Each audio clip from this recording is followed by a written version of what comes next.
Okay, ಎಲ್ರಿಗೂ ನಮಸ್ಕಾರ. So ಈಗ ಮೇಡಮ್ ಹೇಳಿದ್ರು ನನ್ನ ಬಗ್ಗೆ. ನನ್ನ ಹೆಸರು ಶಾಂತ್ಲಾ ಅಂತ ಅಂದ್ಬಿಟ್ಟು. ಸೊ ಅವರು ಅಷ್ಟು ಪರಿಚಯ ಮಾಡಿಕೊಟ್ರು ಅನ್ಸುತ್ತೆ. ಮಾಡ್ತೀರಾ? ಧೈರ್ಯ ಬರುತ್ತೆ ನಿಮಗೆ ಅಂತ ಅಷ್ಟೇ. ನೀವೇ ಕಳಿಸ್ತಾ ಇರೋದು ಆಕ್ಚುಲಿ ಪರಿಚಯ ಮಾಡಿಸೋಷ್ಟು ಆ ಥರ ಏನಿಲ್ಲ, ಬಟ್ ನಿಮಗೆ ಧೈರ್ಯ ಬರಲಿ ಅಂತ ಅಷ್ಟೇ. ಈಗ ನಮ್ಮ ಮೇಡಮ್ ಹೆಸರು ಶಾಂತಲಾ ಅಂತೇಳಿ. ಇವರು ಆಂಧ್ರ ತೆನಾಲಿ ಹುಟ್ಟಿರೋದು. ಮತ್ತು ಇವರು ಬೆಳೆದದ್ದೆಲ್ಲ ಕಡೂರಲ್ಲಿ. ಓದಿರೋದೆಲ್ಲ ಆರ್ಕಿಟೆಕ್ಟ್ ಇಂಜಿನಿಯರು. ಆದರೆ ಅವರು ಬಂದಿರೋದು ಈಗ ಆಧ್ಯಾತ್ಮಿಕವಾಗಿ ಬಂದಿದ್ದಾರೆ. ಅವರು 2020ರಿಂದ ಈ ಆಧ್ಯಾತ್ಮಿಕವಾಗಿ ಧ್ಯಾನದಕ್ಕೆ ಬಂದಿರೋ. ಅದಕ್ಕೆ ಮುಂಚೆ ಬೇಕಾದಷ್ಟು ಧ್ಯಾನಗಳು ಮಾಡ್ತಾಯಿದ್ರು. ಆಮೇಲೆ ಇದು ಆನಾಪಾನಸತಿ ಧ್ಯಾನ ಅನ್ನೋದಕ್ಕೆ ಬಂದು 2022ರಿಂದ ಅವರೇ ಸ್ವಂತವಾಗಿ ಒಂದು ಜೈವ ಮೆಡಿಟೇಷನ್ ಅಂತ ಹೇಳಿ ಒಂದು ಶುರು ಮಾಡಿ, ಮತ್ತು ಯೂಟ್ಯೂಬ್ ಚಾನಲಲ್ಲೂ ಜೈವ ಮೆಡಿಟೇಷನ್ ಅಂತ ಮಾಡಿ ಆಧ್ಯಾತ್ಮಿಕವಾಗಿ ಯಾರು ತೊಂದರೆಗಳಲ್ಲಿರ್ತಾರೋ, ಮಾನಸಿಕವಾಗಿರ್ಬೋದು, ಯಾವುದೇ ರೀತಿಯಲ್ಲಿದ್ದರೋ ಅವ್ರಿಗೆ ಧ್ಯಾನದ ಮುಖಾಂತರ ಅವರು ಒಂದು ಪ್ರಚಾರ ಮಾಡ್ತಾ ಇದ್ದಾರೆ. ಮತ್ತು ಹಲವು ಸಂಘ ಸಂಸ್ಥೆಗಳು ಅವರ ಇದು ಕನಿಕಾ ಇದರಲ್ಲೆಲ್ಲ ಪ್ರೆಸಿಡೆಂಟ್ ಆಗಿ ಇದೆಲ್ಲ ಆಗಿ ಅಲ್ಲೆಲ್ಲ ಸೋಷಿಯಲ್ ಸರ್ವಿಸ್ ಮಾಡ್ತಾ ಇದ್ದಾರೆ. ನಮಗಂತೂ 3 ವರ್ಷದಿಂದ ಅವರು ನಮ್ಮ ನೆಚ್ಚಿನ ಗುರುಗಳಾಗ್ಬಿಟ್ಟಿದ್ದಾರೆ. ನನಗೆ ಗೊತ್ತಿರೋದು ಇವರು ಮೈಸೂರಲ್ಲಿ ಶಂಕರ ಮಠದ ಹತ್ರ ಅಲ್ಲಿ ಇದೆ. ಅಲ್ಲಿ ಒಂದು ಪಿರಮಿಡ್ ಓಪನ್ ಮಾಡಿದ್ದಾರೆ ಈಗ 3 ವರ್ಷದ ಹಿಂದೆ.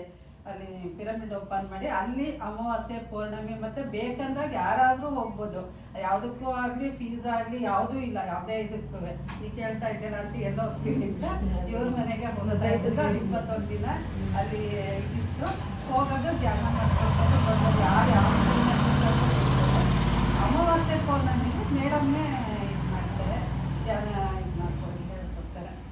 ಇಷ್ಟು ಮೇಡಮ್ ಪರಿಚಯ. Thank you. ಸೊ ಮೇಡಮ್ ಹೇಳಿದ್ರು ಪರಿಚಯ ಮಾಡಿದಂಗೆ ನಾನು ಅವರು ವೃತ್ತಿ ನಂಗೆ ಹೇಳಿದ್ರು ಇಲ್ಲೋ ಗೊತ್ತಿಲ್ಲ, ಬಟ್ ಅದು ಏನು ಕೇಳ್ತೀನಿ ಅಂದರೆ ನಾನು ಆರ್ಕಿಟೆಕ್ಟ್. ನಾನು ಆ್ಯಕ್ಚುಲಿ ಮಾಡಿದ್ದು ಆರ್ಕಿಟೆಕ್ಟ್ ಹೇಳಿದ್ರಲ್ವಾ. ಸೊ ಯಾರು ಆರ್ಕಿಟೆಕ್ಟಲ್ಲಿ ಎಷ್ಟು ಸಂಪಾದನೆ ಅಂತ ಎಲ್ರಿಗೂ ಗೊತ್ತಿರುತ್ತೆ. ಸಾಮಾನ್ಯ ಎಷ್ಟು ಸಂಪಾದನೆ ಮಾಡ್ಬೋದು ಆರ್ಕಿಟೆಕ್ಟ್ ಆಗಲ್ವಾ. ಆದ್ರೂ ಅದನ್ನು ಬಿಟ್ಟು ನಾವು ಇಲ್ಲಿ ಮೆಡಿಟೇಷನ್ಗೆ ಬಂದಿದ್ದೀವಿ ಅಂತಂತಂದರೆ ಇದರಲ್ಲಿ ತೃಪ್ತಿ ಸಿಗುತ್ತೆ. ಅದರಲ್ಲಿ ದುಡ್ಡು ಮಾಡ್ಬೋದು, ಬಟ್ ತೃಪ್ತಿ ಅನ್ನೋದಿರಲ್ಲ. ಇದೇನಂದ್ರೆ ನಮಗೂ ತೃಪ್ತಿ ಸಿಗುತ್ತೆ. ನಮ್ಮಿಂದ 4 ಜನಕ್ಕೆ ನಾವು ಹೇಳ್ಕೊಟ್ಟಾಗ ಇನ್ನೂ ತೃಪ್ತಿ ಸಿಗುತ್ತೆ. ನಮಗಲ್ಲಿ ಬಿಲ್ಡಿಂಗ್ಸ್ ಮಾಡೋಕೆ ಕೊಡ್ಬೋದು, ಲಕ್ಷಗಟ್ಟಲೆ ಕೋಟಿಗಟ್ಟಲೆನೇ ಸಿಗುತ್ತೆ. ಆದರೂ ಇಷ್ಟು ಆನಂದ, ಇಷ್ಟು ತೃಪ್ತಿ ಅದರಲ್ಲಿ ಇರಲ್ಲ. ಸೊ ಏನು ಯಾಕೆ ಧ್ಯಾನ ಮಾಡೋದ್ರಿಂದ ಏನೇನಾಗುತ್ತೆ ನಿಮಗೆ ಯಾರಿಗಾರು ಗೊತ್ತಾ? ಹೊಸಬ್ರು ಹೇಳಿ, ಧ್ಯಾನದಿಂದ ಏನೆಲ್ಲ ಆಗುತ್ತೆ?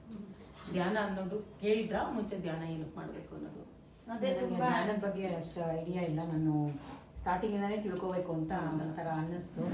ಮೇಡಮ್ ಕರೆದ ತಕ್ಷಣ ಇಷ್ಟ ಆಯ್ತಾ ಬರೋಕ್ಕೆ? Very good. ಕೆಲವ್ರಿಗೆ ಧ್ಯಾನ ಅಂದ್ರೆ ಅಯ್ಯೋ ಅಂತಂತಾರೆ. ಅಲ್ಲ, ಅದು ಏನಂತಾರೆ, ಸುಮ್ಮನೆ ಕಣ್ಮುಚ್ಕೊಂಡು ಕೂತ್ಕೊಂಡು ಏನು ಜ್ಞಾಪಿಸ್ಕೋಬೇಕು, ಏನು ಮಾಡಬೇಕು ಅನ್ನೋದು ಆ ಥರ ಐಡಿಯಾಸ್ ಇಲ್ಲ. ಅಲ್ಲ, ಕೆಲವ್ರು ಧ್ಯಾನ ಅಂದ್ರೆ ಇಷ್ಟಪಟ್ಟು ಬರ್ತಾರೆ. ನಮಗೆಲ್ಲ ಧ್ಯಾನ ಅಂದ್ರೆ ದೊಡ್ಡವ್ರಿಗೆ ನಾವೇ ಹೋಗೋದು. ಹಾಗಿದ್ರೆ ಒಳ್ಳೇದು. ಅದಕ್ಕೆ ಇದು ಸೀರಿಯಸ್ ನಿಮ್ಮ ಇಷ್ಟ. ಧ್ಯಾನಕಾರ ಕೂತ್ಕೊಳ್ಳಿ, ಕೇಳಿಸ್ಕೊಳ್ಳಿ, ಅದು ನಿಮ್ಮ ಇಷ್ಟ. ಇವರಿಗಂತೂ ಬೇಸಿಕ್ಸ್ ಏನು ಅದೇ ಅದಕ್ಕೆ ಹೊಸಬ್ರು ಕೇಳ್ಕೊಳ್ಳಿ. ನಾನು ಜನರಲ್ ಆಗಿ ಹೇಳ್ತಿರ್ತೀನಿ, ನೀವೆಷ್ಟೋ ವರ್ಷದಿಂದ ಕೆಲವ್ರು ಮಾಡ್ತಾ ಇದ್ರು, ಕೆಲವ್ರಿಗೆ ವಿಷಯಗಳು ಮತ್ತೆ ಮತ್ತೆ ಹೊಸದು ಅನ್ನಿಸ್ತಾ ಇರುತ್ತೆ ಕೇಳಿದಾಗ. ನಾನು ಬೇಕಂದವ್ರು ಕೇಳಿಸ್ಕೊಳ್ಳಿ, ಇಲ್ಲ ಅಂತಂದ್ರೆ ನೀವು ಹಳೆಬ್ರು ಮೆಡಿಟೇಷನ್ಗೆ ಕೂತ್ಕೋಬಹುದು, ನಿಮ್ಮ ಇಷ್ಟ. ಸೊ ಈಗ ನಿಮಗೆ ಹೊಸಬ್ರು ಯಾರು ಪರ್ಟಿಕ್ಯುಲರ್? ಮೇಡಮ್ ನೀವು ಮುಂದೆ ಬನ್ನಿ, ಹೊಸಬ್ರಲ್ಲ ಇಲ್ಲಿ ಮುಂದೆ. ಯಾಕಂದ್ರೆ ಇವಾಗ ಮೇಡಮ್ ಇಷ್ಟನ್ನು ಕರೆದಿದ್ದಾರೆ.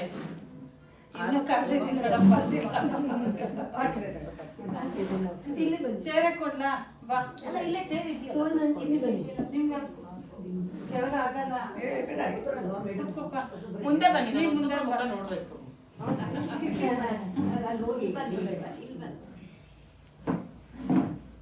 ಹೊಸಬ್ರು ಕಾಣಂಗಿದ್ರೆ ನಂಗೆ ಚೆನ್ನಾಗಿ. ಓಕೆ, ಸೊ ಇವಾಗ ನೀವೆಲ್ಲ ಇಂಟ್ರೆಸ್ಟ್ ಕೊಟ್ಟೆ ಬಂದಿದ್ದೀರಾ ಮೆಡಿಟೇಷನ್ ಅಂತಂತಂದ್ರೆ. ಸೊ ಧ್ಯಾನದಲ್ಲಿ ಹಲವಾರು ಥರ ಧ್ಯಾನಗಳಿದೆ. ವಿಜ್ಞಾನ ಭೈರವ ತಂತ್ರದಲ್ಲಿ ತಿಳಿಸಿರೋಂಗೆ 112 ಥರ ಧ್ಯಾನಗಳಿದೆ. ಸೊ ಅದರಲ್ಲಿ ಆನಾಪಾನಸತಿ ಧ್ಯಾನ ಅಂತ ನಾವೆಲ್ಲ ಮಾಡೋದು. ಸೊ ಅದು ತುಂಬ ಸಿಂಪಲ್ ಆಗಿರುವಂತಹ ಧ್ಯಾನ. ಸೊ ಧ್ಯಾನ ಅಂದರೆ ಈಗ ನಿಮಗೇನು ಗೊತ್ತಿಲ್ಲ ಅಂತಂದರೆ, ನಿಮಗೇನು ಧ್ಯಾನ ಅಂತಂದರೆ ಏನಾದ್ರು ಸ್ವಲ್ಪನಾರು ಐಡಿಯಾ ಇದೆಯಾ ಏನು ಅಂತ ಗೊತ್ತಾ? ಮೆಡಿಟೇಷನ್ ಅಂದರೆ ಏನು, ಯಾಕೆ ಮಾಡ್ತಾರೆ? ಏನಕ್ಕೆ ಅಂತ ಗೊತ್ತಿಲ್ಲ, ಬಟ್ ಅದನ್ನ ಮಾಡಿದ್ರೆ ಟೆನ್ಷನ್ ಕಡಿಮೆ ಆಗುತ್ತೆ. ಅಷ್ಟು ಮಾತ್ರ ಏನಕ್ಕೆ ಹೇಗೆ ಮಾಡ್ತಾರೆ ಅದ್ರ ಪ್ರೊಸೀಜರ್ ಗೊತ್ತಿಲ್ಲ. ನಿಮಗೆ ಮೇಡಮ್ ಮಾಡಿದ್ರ? ನನಗೆ ಏನು ಅಂತಂದ್ರೆ ನನಗೆ ಇವ್ರು ಹೇಳಿದ್ರು ಮಾಡಿ ಅಂತಂದರು. ನಾನು ಒಂದು 2 ಸತಿ ಪ್ರಯತ್ನ ಪಟ್ಟೆ. ನಾನು ಮಾಡ್ತಾ ಇದ್ರೆ ನನ್ನ ಮನಸ್ಸು ಎಲ್ಲೋ ಹೋಗ್ತಾ ಇತ್ತು. ಅದಕ್ಕೆ ನಾನು ಹೇಗೆ ಅವಾಯ್ಡ್ ಮಾಡ್ಕೋಬೇಕು ಅನ್ನೋದು ನಿಮ್ಮ ಹತ್ರ ಕೇಳ್ಕೋಬೇಕು ಅಷ್ಟೇ. ಸೊ ಧ್ಯಾನ ಮಾಡಿದ್ರಂತೂ ಮನಸ್ಸು ನಮ್ಮ ಮಾತು ಕೇಳುತ್ತೆ ಅನ್ನೋದು ಗೊತ್ತಾಯ್ತು. ಅದೆಲ್ಲ ಮಾಡಬೇಕು ಅನ್ನೋ ಇಷ್ಟ ಇದೆ. ಇಲ್ಲ, ಮನಸ್ಸಿನ ಯಾವುದಕ್ಕೂ ಕೇಳಲ್ಲ. ಧ್ಯಾನ ಮಾಡಿದ್ರಷ್ಟೇ ನಿಮ್ಮ ಮಾತು ಮನಸ್ಸು ಕೇಳುತ್ತೆ. ಇನ್ನೇನಕ್ಕೂ ಕೇಳಲ್ಲ. ನಾನು ಕೂತ್ಕೊಂಡ್ರೆ ನನ್ನ ಮನಸ್ಸು ಎಲ್ಲೆಲ್ಲೋ ಯೋಚನೆ ಹೊಡಿತಾ ಓಕೆ. ಸೊ ಇಲ್ಲಿ ಸೀನಿಯರ್ಸ್ ಮಾತಾಡಿದ್ರೆ ಹೆಂಗಪ್ಪ? ಕ್ಷೇಮ ಸಮಾಚಾರ. ಓಕೆ. ಸೊ ಅದೇ, ಈಗ ಧ್ಯಾನ ಮಾಡೋದ್ರಿಂದ ಮೈಂಡ್ ಕಾಮ್ ಆಗುತ್ತೆ ಅಂತ ಹೇಳಿದ್ರಿ, ಟೆನ್ಷನ್ಸ್ ಕಡಿಮೆ ಆಗುತ್ತೆ ಅಂತಂದ್ರೆ ಧ್ಯಾನಗಳಲ್ಲಿ ಎಷ್ಟೋ ಲಾಭಗಳಿದೆ. ಯಾವ್ಯಾವ ಏಜ್ ಅವ್ರಿಗೆ ಏನೇನು ಸಿಗಬೇಕೋ ಅದು ಸಿಗ್ತಾ ಹೋಗುತ್ತೆ. ಸೊ ಧ್ಯಾನ ಮಾಡೋಕ್ಕೆ ಇಂಥ ಏಜ್ ಅವರೇ ಮಾಡಬೇಕು, ಚಿಕ್ಕವರೇ ಮಾಡಬೇಕು, ದೊಡ್ಡವರೇ ಮಾಡಬೇಕು, ಇದು ಯಾವುದೂ ಇಲ್ಲ. ಧ್ಯಾನ ಅನ್ನೋರು 5 ವರ್ಷ ಮಗು ಆಯಿತು ಅಂತಂದರೆ 5 ಇಯರ್ಸ್ ಕಂಪ್ಲೀಟ್ ಆಯಿತು ಅಂದರೆ ಪ್ರತಿಯೊಬ್ಬರಿಗೂ ಧ್ಯಾನ ಅನ್ನೋದು ಬೇಕು. ನಿಮಗೆ ಗೊತ್ತಿರುತ್ತಲ್ಲ, ವಿವೇಕಾನಂದ, ಆಂಜನೇಯ ಅವರೆಲ್ಲ ಚಿಕ್ಕವರಿಂದನೇ ಧ್ಯಾನ ಮಾಡಿದ್ದಾರೆ. ಶಿವ ಯಾವಾಗಲೂ ಯಾವ ಪೋಸಲ್ಲಿ ಇರ್ತಾರೆ? ಧ್ಯಾನದ ಇದರಲ್ಲೇ ಇರ್ತಾರೆ. ಅವ್ರು ಯಾವಾಗ ನೋಡಿದ್ರು ಕಣ್ಣು ಮುಚ್ಕೊಂಡೆ ಧ್ಯಾನ ಸ್ಥಿತಿಯಲ್ಲಿ ಕೂತಿರ್ತಾರೆ. ಸೊ ಹನುಮಂತನೂ ಅಷ್ಟೇ ಧ್ಯಾನನೇ ಮಾಡ್ತಾ ಇರ್ತಾರೆ. ಸೊ ಅವರೆಲ್ಲ ಧ್ಯಾನ ಮಾಡಿ ಸಾಧಿಸಿರೋರು. ವಿವೇಕಾನಂದ ಅಂತೂ 2-3 ಇಯರ್ಸಿಂದನೇ ಅವರು ಧ್ಯಾನ ಮಾಡ್ತಾ ಇರ್ತಾರೆ. ಅವ್ರು ಎಷ್ಟು ದೊಡ್ಡ ದೊಡ್ಡ ಬುಕ್ಸ್ ಆದ್ರೂ ಜಸ್ಟ್ ಅವರ್ಸಲ್ಲಿ ಓದಿ ಮುಗಿಸ್ತಾ ಇರ್ತಾರೆ. ಮತ್ತು ಓದಿ ಮುಗಿಸೋದಲ್ಲ, ಎಲ್ಲ ಅಷ್ಟು ಜ್ಞಾಪಕ ಇಟ್ಕೊಂಡಿರ್ತಾರೆ. ಸೊ ಹಾಗಾಗಿ ಧ್ಯಾನ ಅನ್ನೋದು ಚಿಕ್ಕ ಮಕ್ಕಳು ಮಾಡಿದ್ರೆ ಅವರಿಗೆ ಆಗುವಂಥ ಬೆನಿಫಿಟ್ಸ್, ಅವರಿಗೆ ಮೆಮೊರಿ ಪವರ್ ಇರ್ಬೋದು, ಕಾನ್ಸಂಟ್ರೇಷನ್ ಇರ್ಬೋದು, ಅವ್ರಿಗೆ ಒಂದು ಡಿಸಿಷನ್ ಮೇಕಿಂಗ್ ಇರ್ಬೋದು, ಅದೆಲ್ಲದಕ್ಕೂ ಅವ್ರಿಗೆ ಹೆಲ್ಪ್ ಆಗುತ್ತೆ. ದೊಡ್ಡವ್ರಿಗೆ ಈಗ ಮಿಡ್ಲ್ ಏಜು, ನಿಮ್ಮೆಲ್ಲರಿಗೂ ಏನು ಮೇನ್ ಇವಾಗ ಹೆಲ್ತ್, ಎಲ್ರಿಗೂ ಬೇಕಾಗಿರೋದು ಮೇಜರ್ ಏನು ಹೆಲ್ತ್.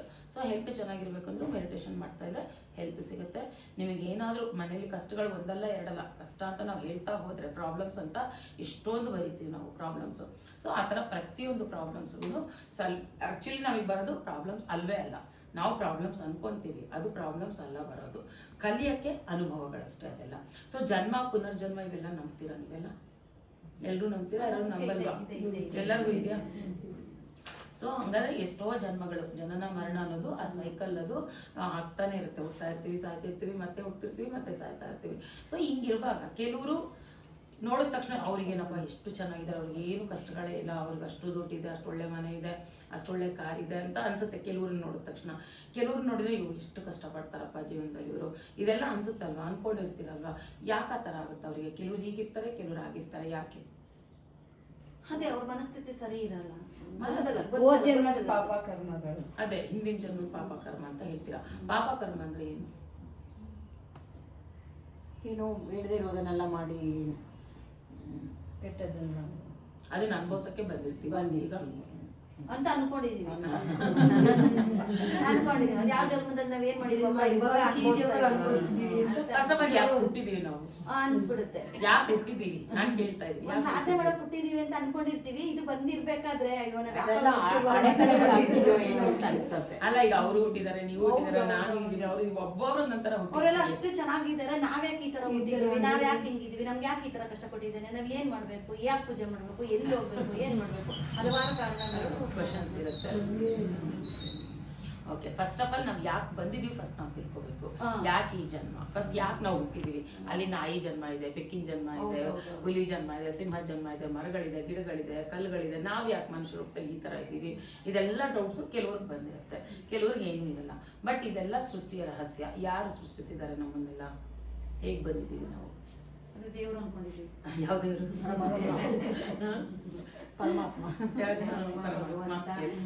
ಸೊ ಇರೋದು ಒಬ್ಬನೇ, ಸೃಷ್ಟಿ ಮಾಡಿರೋದು ಒಬ್ಬನೇ. ನಾವು ಹಲವಾರು ರೂಪಗಳು, ಹಲವಾರು ಹೆಸರುಗಳು ಕೊಟ್ಟಿದ್ದೇವೆ. ಆಕ್ಚುಲಿ ಆ ಒಬ್ಬನಿಗೂ ರೂಪ ಇದೆಯಾ? ರೂಪ ಇದೆಯಾ? ದೇವರಿಗೆ ರೂಪ ಇದೆಯಾ? ನಿರಾಕಾರ. ದೇವರಿಗೆ ಯಾವ ರೂಪನೂ ಇಲ್ಲ, ಬಣ್ಣ ಇಲ್ಲ, ಏನೂ ಇಲ್ಲ. ಬಟ್ ನಾವು ಅದನ್ನ ನಮ್ಮ ತರ ನಾವು ಇಮ್ಯಾಜಿನ್ ಮಾಡ್ಕೊಳ್ತೀವಿ. ಅದಕ್ಕೆ ನಾವು ಅದೇ ರೂಪದಲ್ಲಿ ಕಾಣ್ತಾರೆ. ಆಕ್ಚುಲಿ ಆ ಶಕ್ತಿ ಯಾವ್ದು ಈ ಸೃಷ್ಟಿ ಕಾರಣ ಆಯ್ತಲ್ಲ, ಅದಕ್ಕಿರೋದು ಒಂದೇ ಹೆಸರು ಬ್ರಹ್ಮನ್ ಅಂತ ಹೇಳ್ತೀವಿ. ಅದನ್ನೇ ಬೇರೆ ಬೇರೆ ಹೆಸರು, ಬ್ರಹ್ಮನ್ ಅಂತ ಹೇಳ್ತೀವಿ, ಚೈತನ್ಯ ಅಂತ ಹೇಳ್ತೀವಿ, ಆ ಪರಮಾತ್ಮ ಅಂತ ಹೇಳ್ತೀವಿ, ಸೃಷ್ಟಿಕರ್ತ, ಆತ್ಮ, ಪೂರ್ಣಾತ್ಮ ಅಂತೆಲ್ಲ ಹೇಳ್ತೀವಿ. ಅದು ಒಂದೇನೆ, ಸೃಷ್ಟಿಗೆ ಕಾರಣ ಒಂದೇನೇನೆ. ಅವರಿರೋದು ಒಬ್ಬರೇ ಬ್ರಹ್ಮನ್ ಅಂತಂದ್ಬಿಟ್ಟು. ಯಾಕೆ ಸೃಷ್ಟಿ ಮಾಡಿದ್ರು ಅವರು? ಏನಕ್ಕೆ ಸೃಷ್ಟಿ ಮಾಡಕ್ ಹೋದ್ರು? ಯಾಕೆ ಮಾಡ್ಬೇಕಿತ್ತು ಈ ಸೃಷ್ಟಿನ? ನಮ್ಮನ್ನೆಲ್ಲ ಮಾಡಿರೋದು ಯಾರು? ನಾವ್ ಅನ್ಕೊಂಡಿರೋ ದೇವ್ರು ನಮ್ಮನ್ನ ಯಾಕೆ ಮಾಡ್ದ, ನಮ್ಗೆ ಯಾಕೆ ಈ ಕಷ್ಟ, ನಮ್ಗೆ ಅವ್ರ ತರ ನಮಗ್ ಇಡ್ಲಿಲ್ಲ, ನಾವ್ ಯಾಕೆ ಇಷ್ಟ ಕಷ್ಟ ಅನ್ಭವಿಸ್ತಿದೀವಿ, ನಾವ್ ಯಾವ ಪಾಪ ಮಾಡಿದ್ವು, ಯಾವ ಜನ್ಮದಲ್ಲಿ ಏನ್ ಮಾಡಿದ್ವು, ಇದು ಈಗ ಕೂತಿದೆ. 100 ಕ್ವಶನ್ ಕೂತಿದೆ. ಸೊ ಈಗ ನಾವು ಒಂದು ಮನೆ ಕಟ್ಟಬೇಕು ಅಂತ ನಮ್ಗೊಂದು ಥಾಟ್ ಬರುತ್ತೆ. ನಮ್ಮೆಲ್ರಿಗೂ ನಾವ್ ಈ ಜನ್ಮ ತಗೊಂಡು ನಮ್ಗೆ ಅನ್ಸುತ್ತೆ ನಂದು ಅಂತ ನಮ್ಗೊಂದು ಮನೆ ಇರ್ಬೇಕಪ್ಪ, ಎಷ್ಟು ಚೆನ್ನಾಗಿರುತ್ತೆ ಅಂತ ಮನೆ ಕಟ್ಟಬೇಕು ಅಂತ ಫಸ್ಟ್ ಒಂದು ಥಾಟ್ ಬರುತ್ತೆ.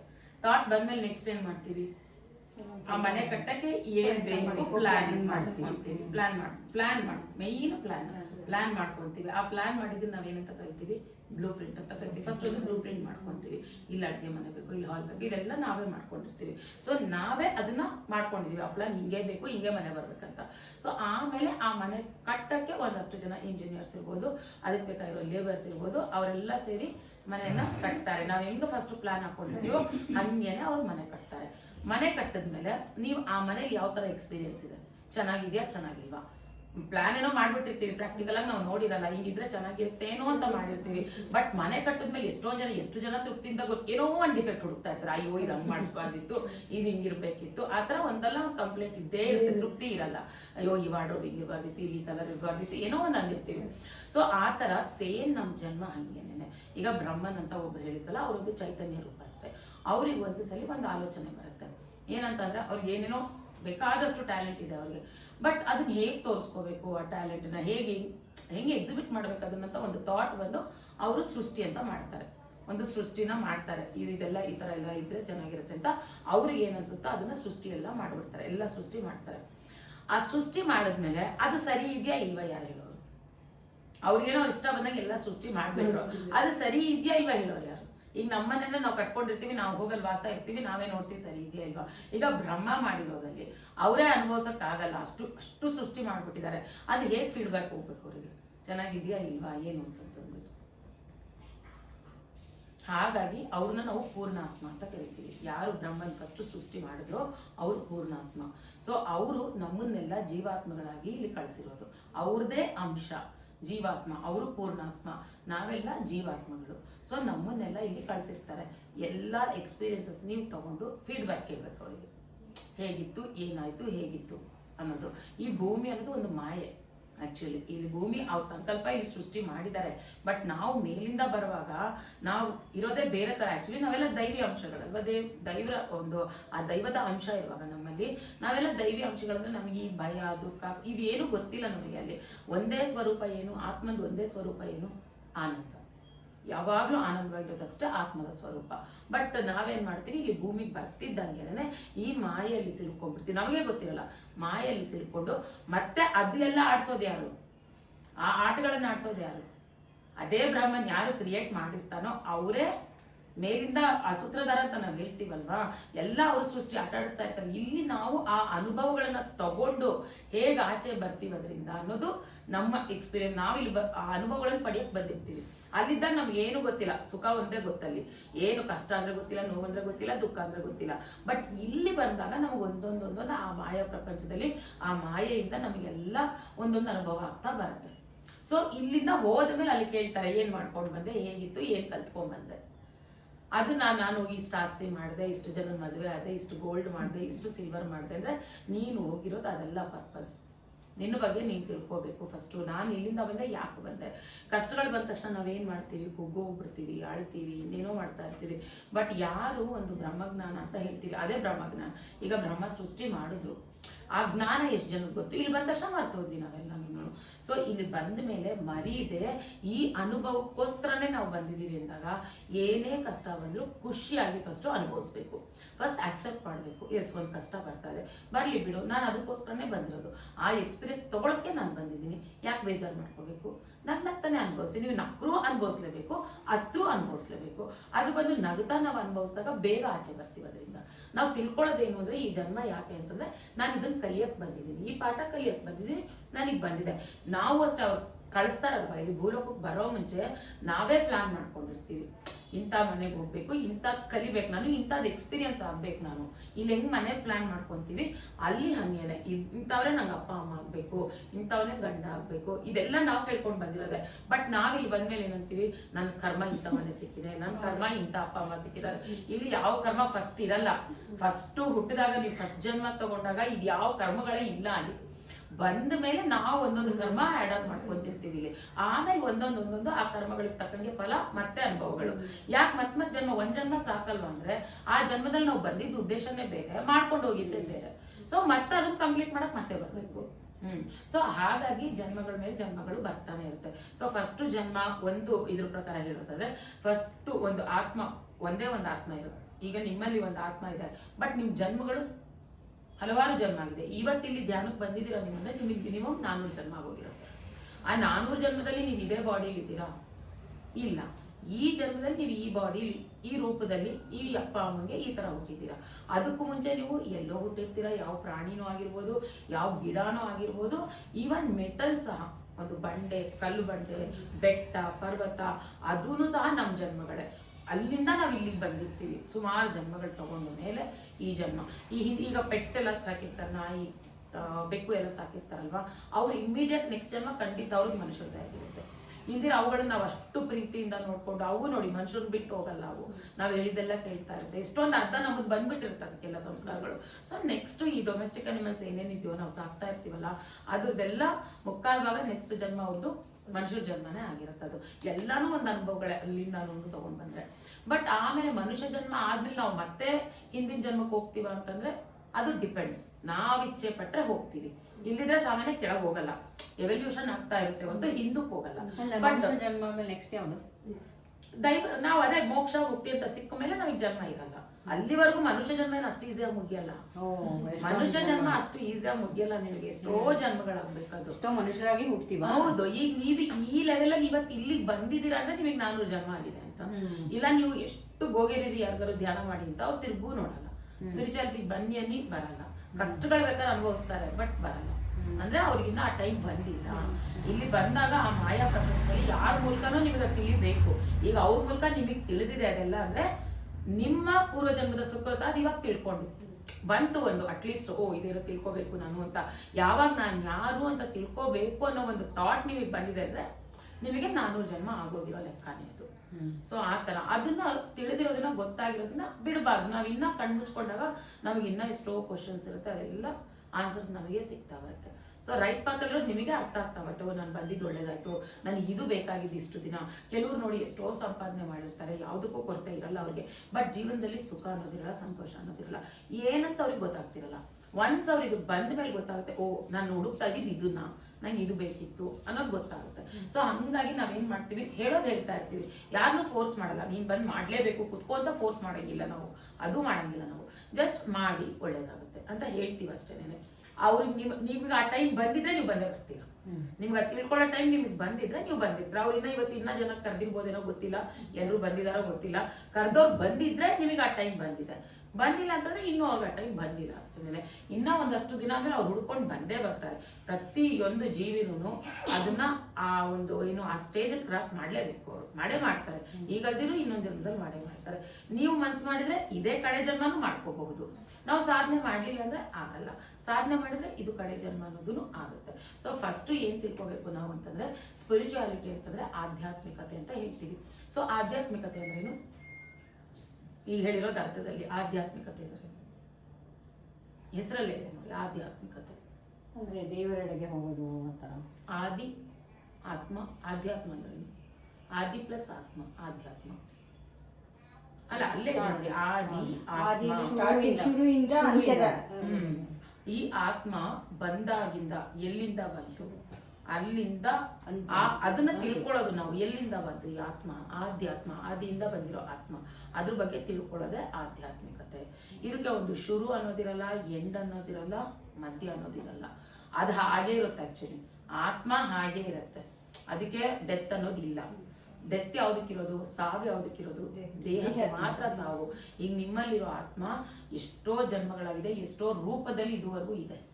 ಈಗ ಈ ರೂಪದಲ್ಲಿ ಇದ್ದೀರಾ ಅಷ್ಟೇನೆ. ಆ ಎಲ್ಲ ರೂಪಗಳಲ್ಲೂ ನೀವು ಸಾಕಷ್ಟು ಅನುಭವಗಳನ್ನ ತಗೊಂಡೇ ಬಂದಿದ್ದೀರಾ ಇಲ್ಲಿ. ಫಸ್ಟು ಹೊಸ ಜನ್ಮಗಳಲ್ಲಿ ಅದು ಬೇರೆ, ಮುಂದೆ ಹೋಗ್ತಾ ಹೋಗ್ತಾ ತಿಳಿಯುತ್ತೆ. ಆತ್ಮಗಳಲ್ಲೂ ಸ್ಟೇಜಸ್ ಇರುತ್ತೆ. ಮಕ್ಳು ಹೇಗೆ ನಮ್ಮ ಮನುಷ್ಯನಿಗೆ ಚಿಕ್ಕ ಮಗುವಿಂದ ಫಸ್ಟು ಚಿಕ್ಕ ಮಗುವಾಗಿ ಪಾಪು ಆಗಿರುತ್ತೆ, ಆಮೇಲೆ ಸ್ವಲ್ಪ ಬೆಳೆಯುತ್ತೆ, ಆಮೇಲೆ ಟೀನೇಜಿಗೆ ಬರುತ್ತೆ, ಆಮೇಲೆ ಯೌವನಕ್ಕೆ ಬರುತ್ತೆ, ಆಮೇಲೆ ವೃದ್ಧಾತ್ಮ ಆಗುತ್ತೆ. ಆ ಥರ ಫಿಸಿಕಲ್ ಬಾಡಿಗೆ ಹೇಗಿದೆಯೋ ಹಾಗೆ ಆತ್ಮಕ್ಕೂ ಸ್ಟೇಜಸ್ ಆಫ್ ಸೋಲ್ ಇರುತ್ತೆ. ಒಂದು ಇನ್ಫ್ಯಾಂಟ್ ಸೋಲಿಂದನೂ ಒಂದು ಮೆಚೂರ್ಡ್ ಸೋಲು ಅಂತ ಹೇಳ್ತೀವಿ. ಅಲ್ಲಿವರೆಗೂ ಆಗಿ ಟ್ರಾನ್ಸೆಂಡೆಂಟಲ್ ಸೋಲ್ ಲಾಸ್ಟಿಗೆ. ಅದಾದಮೇಲೆ ಇನ್ನು ನೀವು ಬರಬೇಕು ಅನ್ನೋದು ಇರಲ್ಲ ಈ ಭೂಮಿಗೆ. ಸೊ ಇಲ್ಲಿ ರಾಮನು ಮನುಷ್ಯನಾಗೆ ಇದ್ದವನು, ಕೃಷ್ಣನೂ ಮನುಷ್ಯನಾಗೆ ಇದ್ದವನು. ಯಾಕೆ ಹುಟ್ಟಿದ್ರು ಮತ್ತವ್ರಂದ್ರೂ ಏನಕ್ಕೆ ಬಂದರು ಹುಟ್ಟಿದ್ರು ಅಂತಂದರೆ ಲೋಕ ಕಲ್ಯಾಣಕ್ಕಾಗಿ ಬಂದಿರ್ತಾರೆ. ಅಧರ್ಮದಲ್ಲಿ ಇರ್ತೀವಿ, ಧರ್ಮ ಹೇಳ್ಕೊಳಕ್ಕೆ ಬಂದಿರ್ತಾರೆ. ನಾವು ತಪ್ಪು ದಾರಿಯಲ್ಲಿದ್ದರೆ ಸರಿ ಮಾಡಕ್ಕೆ ಬಂದಿರ್ತಾರೆ. ನಮ್ಮನ್ನೆಲ್ಲ ಸರಿ ಮಾಡಕ್ಕೆ ಯಾರೋ ಒಬ್ರು ಇದ್ರೆ ತಾನೇ ನಾವು ಕೇಳೋದು ಅಲ್ವಾ. ಅದಕ್ಕೆ ಗುರುಗಳ ಪಾತ್ರ ಅಲ್ಲಿ ಬರುತ್ತೆ. ದೇವ್ರು ಏನು ಮಾಡ್ತಾನೆ, ನಾವು ಸುಮ್ಮನೆ ದೇವ್ರಿಗೆ ಪೂಜೆ ಮಾಡ್ತಿರ್ತೀವಿ ಹರಕೆ ಹೋದು. ಏನು ನಾವು ಕಲಿತಾ ಇದ್ದೀವಿ ದೇವರಿಂದ? ಆ ದೇವ್ರು ಬಾಯ್ಬಿಟ್ಟು ನಮಗೆ ಹೇಳ್ತಾ ಇದಾರ ಇದನ್ನ ಕಲೀರಿ ಅಂತ? ನಾವು ಕಲಿತಾ ಇದೀವ? ಅಟ್ಲೀಸ್ಟ್ ಆ ದೇವ್ರ ಸ್ಟೋರಿ ನೋಡ್ಕೊಂಡಾರು ನಾವು ಅವ್ರ ತರ ಇರ್ತೀವ? ಪ್ರತಿಯೊಂದು ದೇವ್ರಿಗೂ ಅವ್ರದ್ದೇ ಇತಿಹಾಸ ವೃತ್ತಾರ್ಥಗಳು ಇರುತ್ತೆ, ಏನೇನೋ ನೋಡ್ತೀವಿ. ಬಟ್ ನಾವು ಅದನ್ನ ಅಳವಡಿಸ್ಕೊಳ್ಳಲ್ಲ. ಕೇಳ್ತೀವಿ ಅವ್ರ ದೇವ್ರು ಬಿಡಪ್ಪ, ನಾವು ಅವ್ರಂಗೆ ಹಾಕೊಳಕ್ ಆಗುತ್ತಾ ಅಂತ ಅಂದ್ಬಿಡ್ತೀವಿ. ಬಟ್ ಆಗಬೇಕು. ನಾವು ದೇವ್ರೆ, ಆಲ್ರೆಡಿ ನಾವೆಲ್ಲಾನು ದೇವ್ರೆ. ಅವರು ಪತ್ರಿಜಿ ಗುರುಗಳಂತ ಅವ್ರ ಬಗ್ಗೆ ಇವರು ಹೇಳಿಲ್ಲ ಅನ್ಸುತ್ತೆ. ಅವರು ಪತ್ರಿಜಿ ಅಂತ ಆ ಫೋಟೋ ಇರೋದು. ಅವ್ರು ಈಗ ನಾವೆಲ್ಲ ಫಾಲೋ ಮಾಡ್ತಿರೋದು ಅವ್ರನ್ನ. ಅವ್ರಿಗೆ ಅಂದ್ರೆ ಅವ್ರಿಗೆ ನಮಗೆ ಹೇಳ್ಕೊಡೋದು ಆನಾಪಾನಸತಿ ಧ್ಯಾನ ಅಂತ ಹೇಳಿದ್ನಲ್ಲ, ಇದು ಗೌತಮ ಬುದ್ಧ ಅವ್ರು ಮಾಡ್ತಾ ಇದ್ದಿದ್ದು. ಸೊ ಅವರು ಮಾಡುವಾಗ ಕೆಲವಷ್ಟು ಜನಕ್ಕೆ ಆ ಧ್ಯಾನ ಗೊತ್ತಿತ್ತು, ಅಷ್ಟು ಈಸಿಯಾಗಿ ಎಲ್ಲರಿಗೂ ಗೊತ್ತಿರಲಿಲ್ಲ ಅದು. ಬಟ್ ಯಾವಾಗ ಪತ್ರಿಜಿ ಗುರುಗಳು ಅದನ್ನು ತಿಳ್ಕೊಂಡ್ರೋ ಆ ಒಂದು ಸೀಕ್ರೆಟ್, ಆ ಧ್ಯಾನನ ಪ್ರತಿಯೊಬ್ಬರಿಗೂ ಹೇಳ್ಕೊಟ್ರು ಅವರು. ಒಬ್ರಿಗೆ ಬರೀ ನಿನಗೆ ಮಾತ್ರ, ಬರೀ ಹಿಂದೂಗಳಿಗೆ ಮಾತ್ರ, ಬರೀ ಕ್ರಿಶ್ಚಿಯನ್ಸಿಗೆ ಮಾತ್ರ ಆ ಥರ ಇಲ್ಲ. ಧ್ಯಾನ ಅಂದ್ರೆ ಯಾವ ಒಂದು ಧರ್ಮಕ್ಕೆ ಸಂಬಂಧಪಟ್ಟಿದ್ದಲ್ಲ, ಮನುಷ್ಯನಿಗೆ, ಪ್ರತಿಯೊಂದು ಜೀವಿಗೂ ಅದು ಬೇಕು. ಮನುಷ್ಯನಾದವನಿಗೆ ಪ್ರತಿಯೊಬ್ಬರಿಗೂ ಬೇಕು ಅಷ್ಟೇನೆ. ಇಲ್ಲಿ ಯಾವ ಧರ್ಮ ಅನ್ನೋದಿನ ಎಲ್ಲರೂ ಮಾಡೋಂಥದ್ದು ಅಂತ ಅವರು ಹೇಳಿ ಸಿಂಪಲ್ ಆಗಿ. ಆಧ್ಯಾತ್ಮಿಕತೆ ಅಂದ್ರೆ ಎಲ್ಲರೂ ಕಷ್ಟ, ನಾವು ಓದೋದು ನಮಗೆ ಅರ್ಥ ಆಗಲ್ಲ ಅನ್ಕೋತೀವಿ. ಬಟ್ ಇಲ್ಲಿ ಅರ್ಥ ಆಗೋಕ್ಕೆ ಏನೂ ಇಲ್ಲ. ಇಷ್ಟೇ, ನಾನು ಯಾರು ಅಂದ್ರೆ ನಾನು ಬರೀ ಈ ದೇಹ ಅಷ್ಟೇ ಅಲ್ಲ. ದೇಹ ಅಲ್ಲದೆ ನನ್ನೊಳಗೆ ಏನೇನಿದೆ ನಮ್ಮೊಳಗೆ. ನಾನು ಯಾರು ಅಂತಂದ್ರೆ ಸಡನ್ ಆಗಿ ನಿಮಗೆ ನೀವು ಯಾರು ಅಂತೀರ, ನೀವೇನು ಹೇಳ್ತೀರಾ? ನಿಮ್ಮ ಬಗ್ಗೆ ನೀವೇನು ಹೇಳ್ತೀರಾ? ನೀವು ಯಾರು ಅಂತ ಕೇಳ್ತೀನಿ, ನೀವೇನು ಹೇಳ್ತೀರಾ? ನಮ್ಮ ಹೆಸರು ಹೇಳ್ತೀವಿ ಫಸ್ಟ್. ಆಮೇಲೆ ನಾವೇನ್ ಮಾಡ್ತಿದ್ದೀವಿ? ನಮ್ಮ ಅಪ್ಪನ ಹೆಸರು ಹೇಳ್ತೀವಿ, ಗಂಡನ ಹೆಸರು ಹೇಳ್ತೀವಿ, ಅಮ್ಮನ ಹೆಸರು ಹೇಳ್ತೀವಿ, ನಮ್ಮ ಮಕ್ಕಳ ಬಗ್ಗೆ ಹೇಳ್ತೀವಿ. ಅಲ್ಲ, ಅದು ಬೆಂಡಾಯ್ತು, ಅದು ಚೇರ್ ಬೆಂಡಾಯ್ತು. ಮೆಡಿಟೇಷನ್ ಮಾಡ್ತಾ ಇದ್ರು. ಇಲ್ಲ, ಕಣ್ಣುಚ್ಚಿರ್ಲಿಲ್ಲ. ಇಲ್ಲ, ಅದು ಸಾಲ 2 ಚೇರ್ ಆ ಥರ ಚೇರ್ ಕೊಡ್ಬಿಡಿ. ಅದು ಮತ್ತೆ ಚೇರ್ ಮೇಲೆ ಚೇರ್ ಹಾಕಿ. ಮೇಡಮ್ ಇಲ್ಲಿ ಕೊಡ್ತಾನೆ ಬಿಡಿ, ಬೇರೆ ಕೊಡ್ತಾನೆ. ಸಾರಿ ಮೇಡಮ್, ಅಲ್ಲ ಈ ಚೇರ್ ಕೊಡ್ತಾನೆ. ಇಲ್ಲಾದ್ರೆ ಅದು ಒಂದ್ರ ಮೇಲೆ ಒಂದು ಹಾಕಿ ಕೊಡ್ಲಾ ಇದು? ಅಲ್ಲ ಇದಿದೆ ಮೇಡಮ್, ಅದೇ ಜಾಗ ಆಗಲ್ಲ ಅಂದ್ಬಿಟ್ಟು ಒಳಗೆ ಅವ್ರಿಗೆ ಈ ತರ ಅದೇ ಎತ್ಬಿಡು. ಅದು ಅಷ್ಟೇನೆ ಒಂದ್ರ ಮೇಲೆ ಹಾಕ್ಬೇಕು. ಬೆಟ್ಟಾಗಿ ನಿಧಾನ ಮೇಡಮ್.